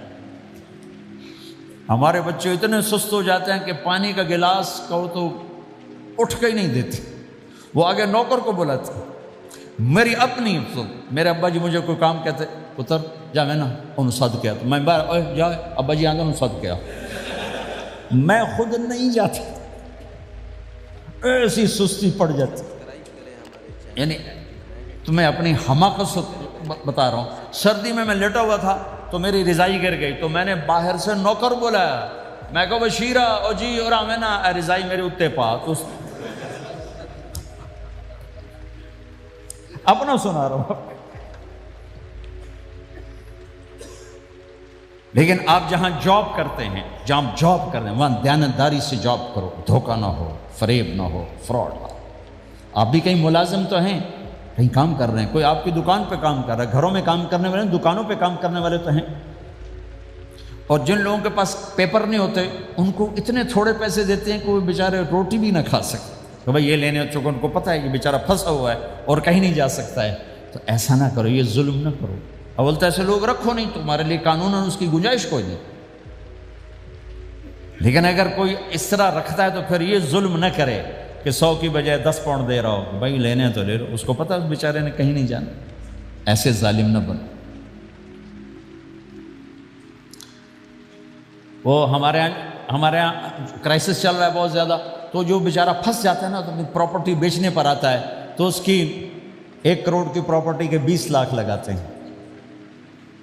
میں گزر رہا تھا مال ٹاؤن میں، ایک دوست کے پاس ٹھہرا تھا، وہ پراپرٹی ڈیلر تھا۔ تو ہم صبح واک کر رہے تھے تو ایک گھر کے قریب سے گزرے، کوئی 6 کنال کا گھر تھا۔ اسے کہنے لگا مولانا اس گھر کی قیمت ہے 24 کروڑ، 24 کروڑ کا گھر ہے فزیکلی، لیکن اس کا مالک پھنس چکا ہے قرضوں میں، اب اس کو بیچنا چاہتا ہے، تو 18 کروڑ سے اوپر 1 پیسہ نہیں کوئی لگا رہا، اور یہ اس بیچارہ بیچے گا، یہ 8 کروڑ کا لاس لے کر 6 کروڑ کا لاس لے کر بیچے گا، چونکہ یہ پھنس چکا ہے۔ میں نے کہا اگر میرے پاس پیسے ہوتے تو میں اس کا 24 کروڑ کا گھر لیتا 30 کروڑ کا، کہ 24 کروڑ اس کے قرضے میں جاتے اور 6 کروڑ سے اپنا الگ کاروبار کر لیتے۔ مسلمان تو مظلوم کی مدد کرتا ہے، مسلمان تو دکھی کی مدد کرتا ہے، نہ کہ مصیبت زدہ کو اور لوٹ لینا، مرے نو مارے شاہ مدار، یعنی مصیبت زدہ پر اور مصیبت ڈالنا۔ بھائیو یہ وہ خوبصورت اخلاق ہیں، اپناؤ گے اللہ چمکائے گا، اللہ اس جہان کی عزت دے گا۔ اور ایک آخری میری بات ہے، بہت بڑا مجمع ہے، بہت سارے نوجوان نظر آ رہے ہیں، آج تک جو اللہ رسول سے جنگ کی اس سے صلح کر لیں، جو گناہ کی اس سے معافی مانگ لیں، ادھر ہم معافی مانگیں ادھر اللہ معاف کر دے گا، ادھر ہم توبہ کریں ادھر اللہ معاف کر دے گا۔ اور آپ تو ماشاءاللہ سارے بہت اچھے بیٹھے ہوئے ہیں۔ میرا ایک شاگرد ہے مولوی امجد، کراچی میں امام مسجد، اس کے پڑوس میں ایک عورت تھی، وہ لڑکیاں سپلائی کرنے کا کام کرتی تھی۔ کتنا ذلیل کام ہے،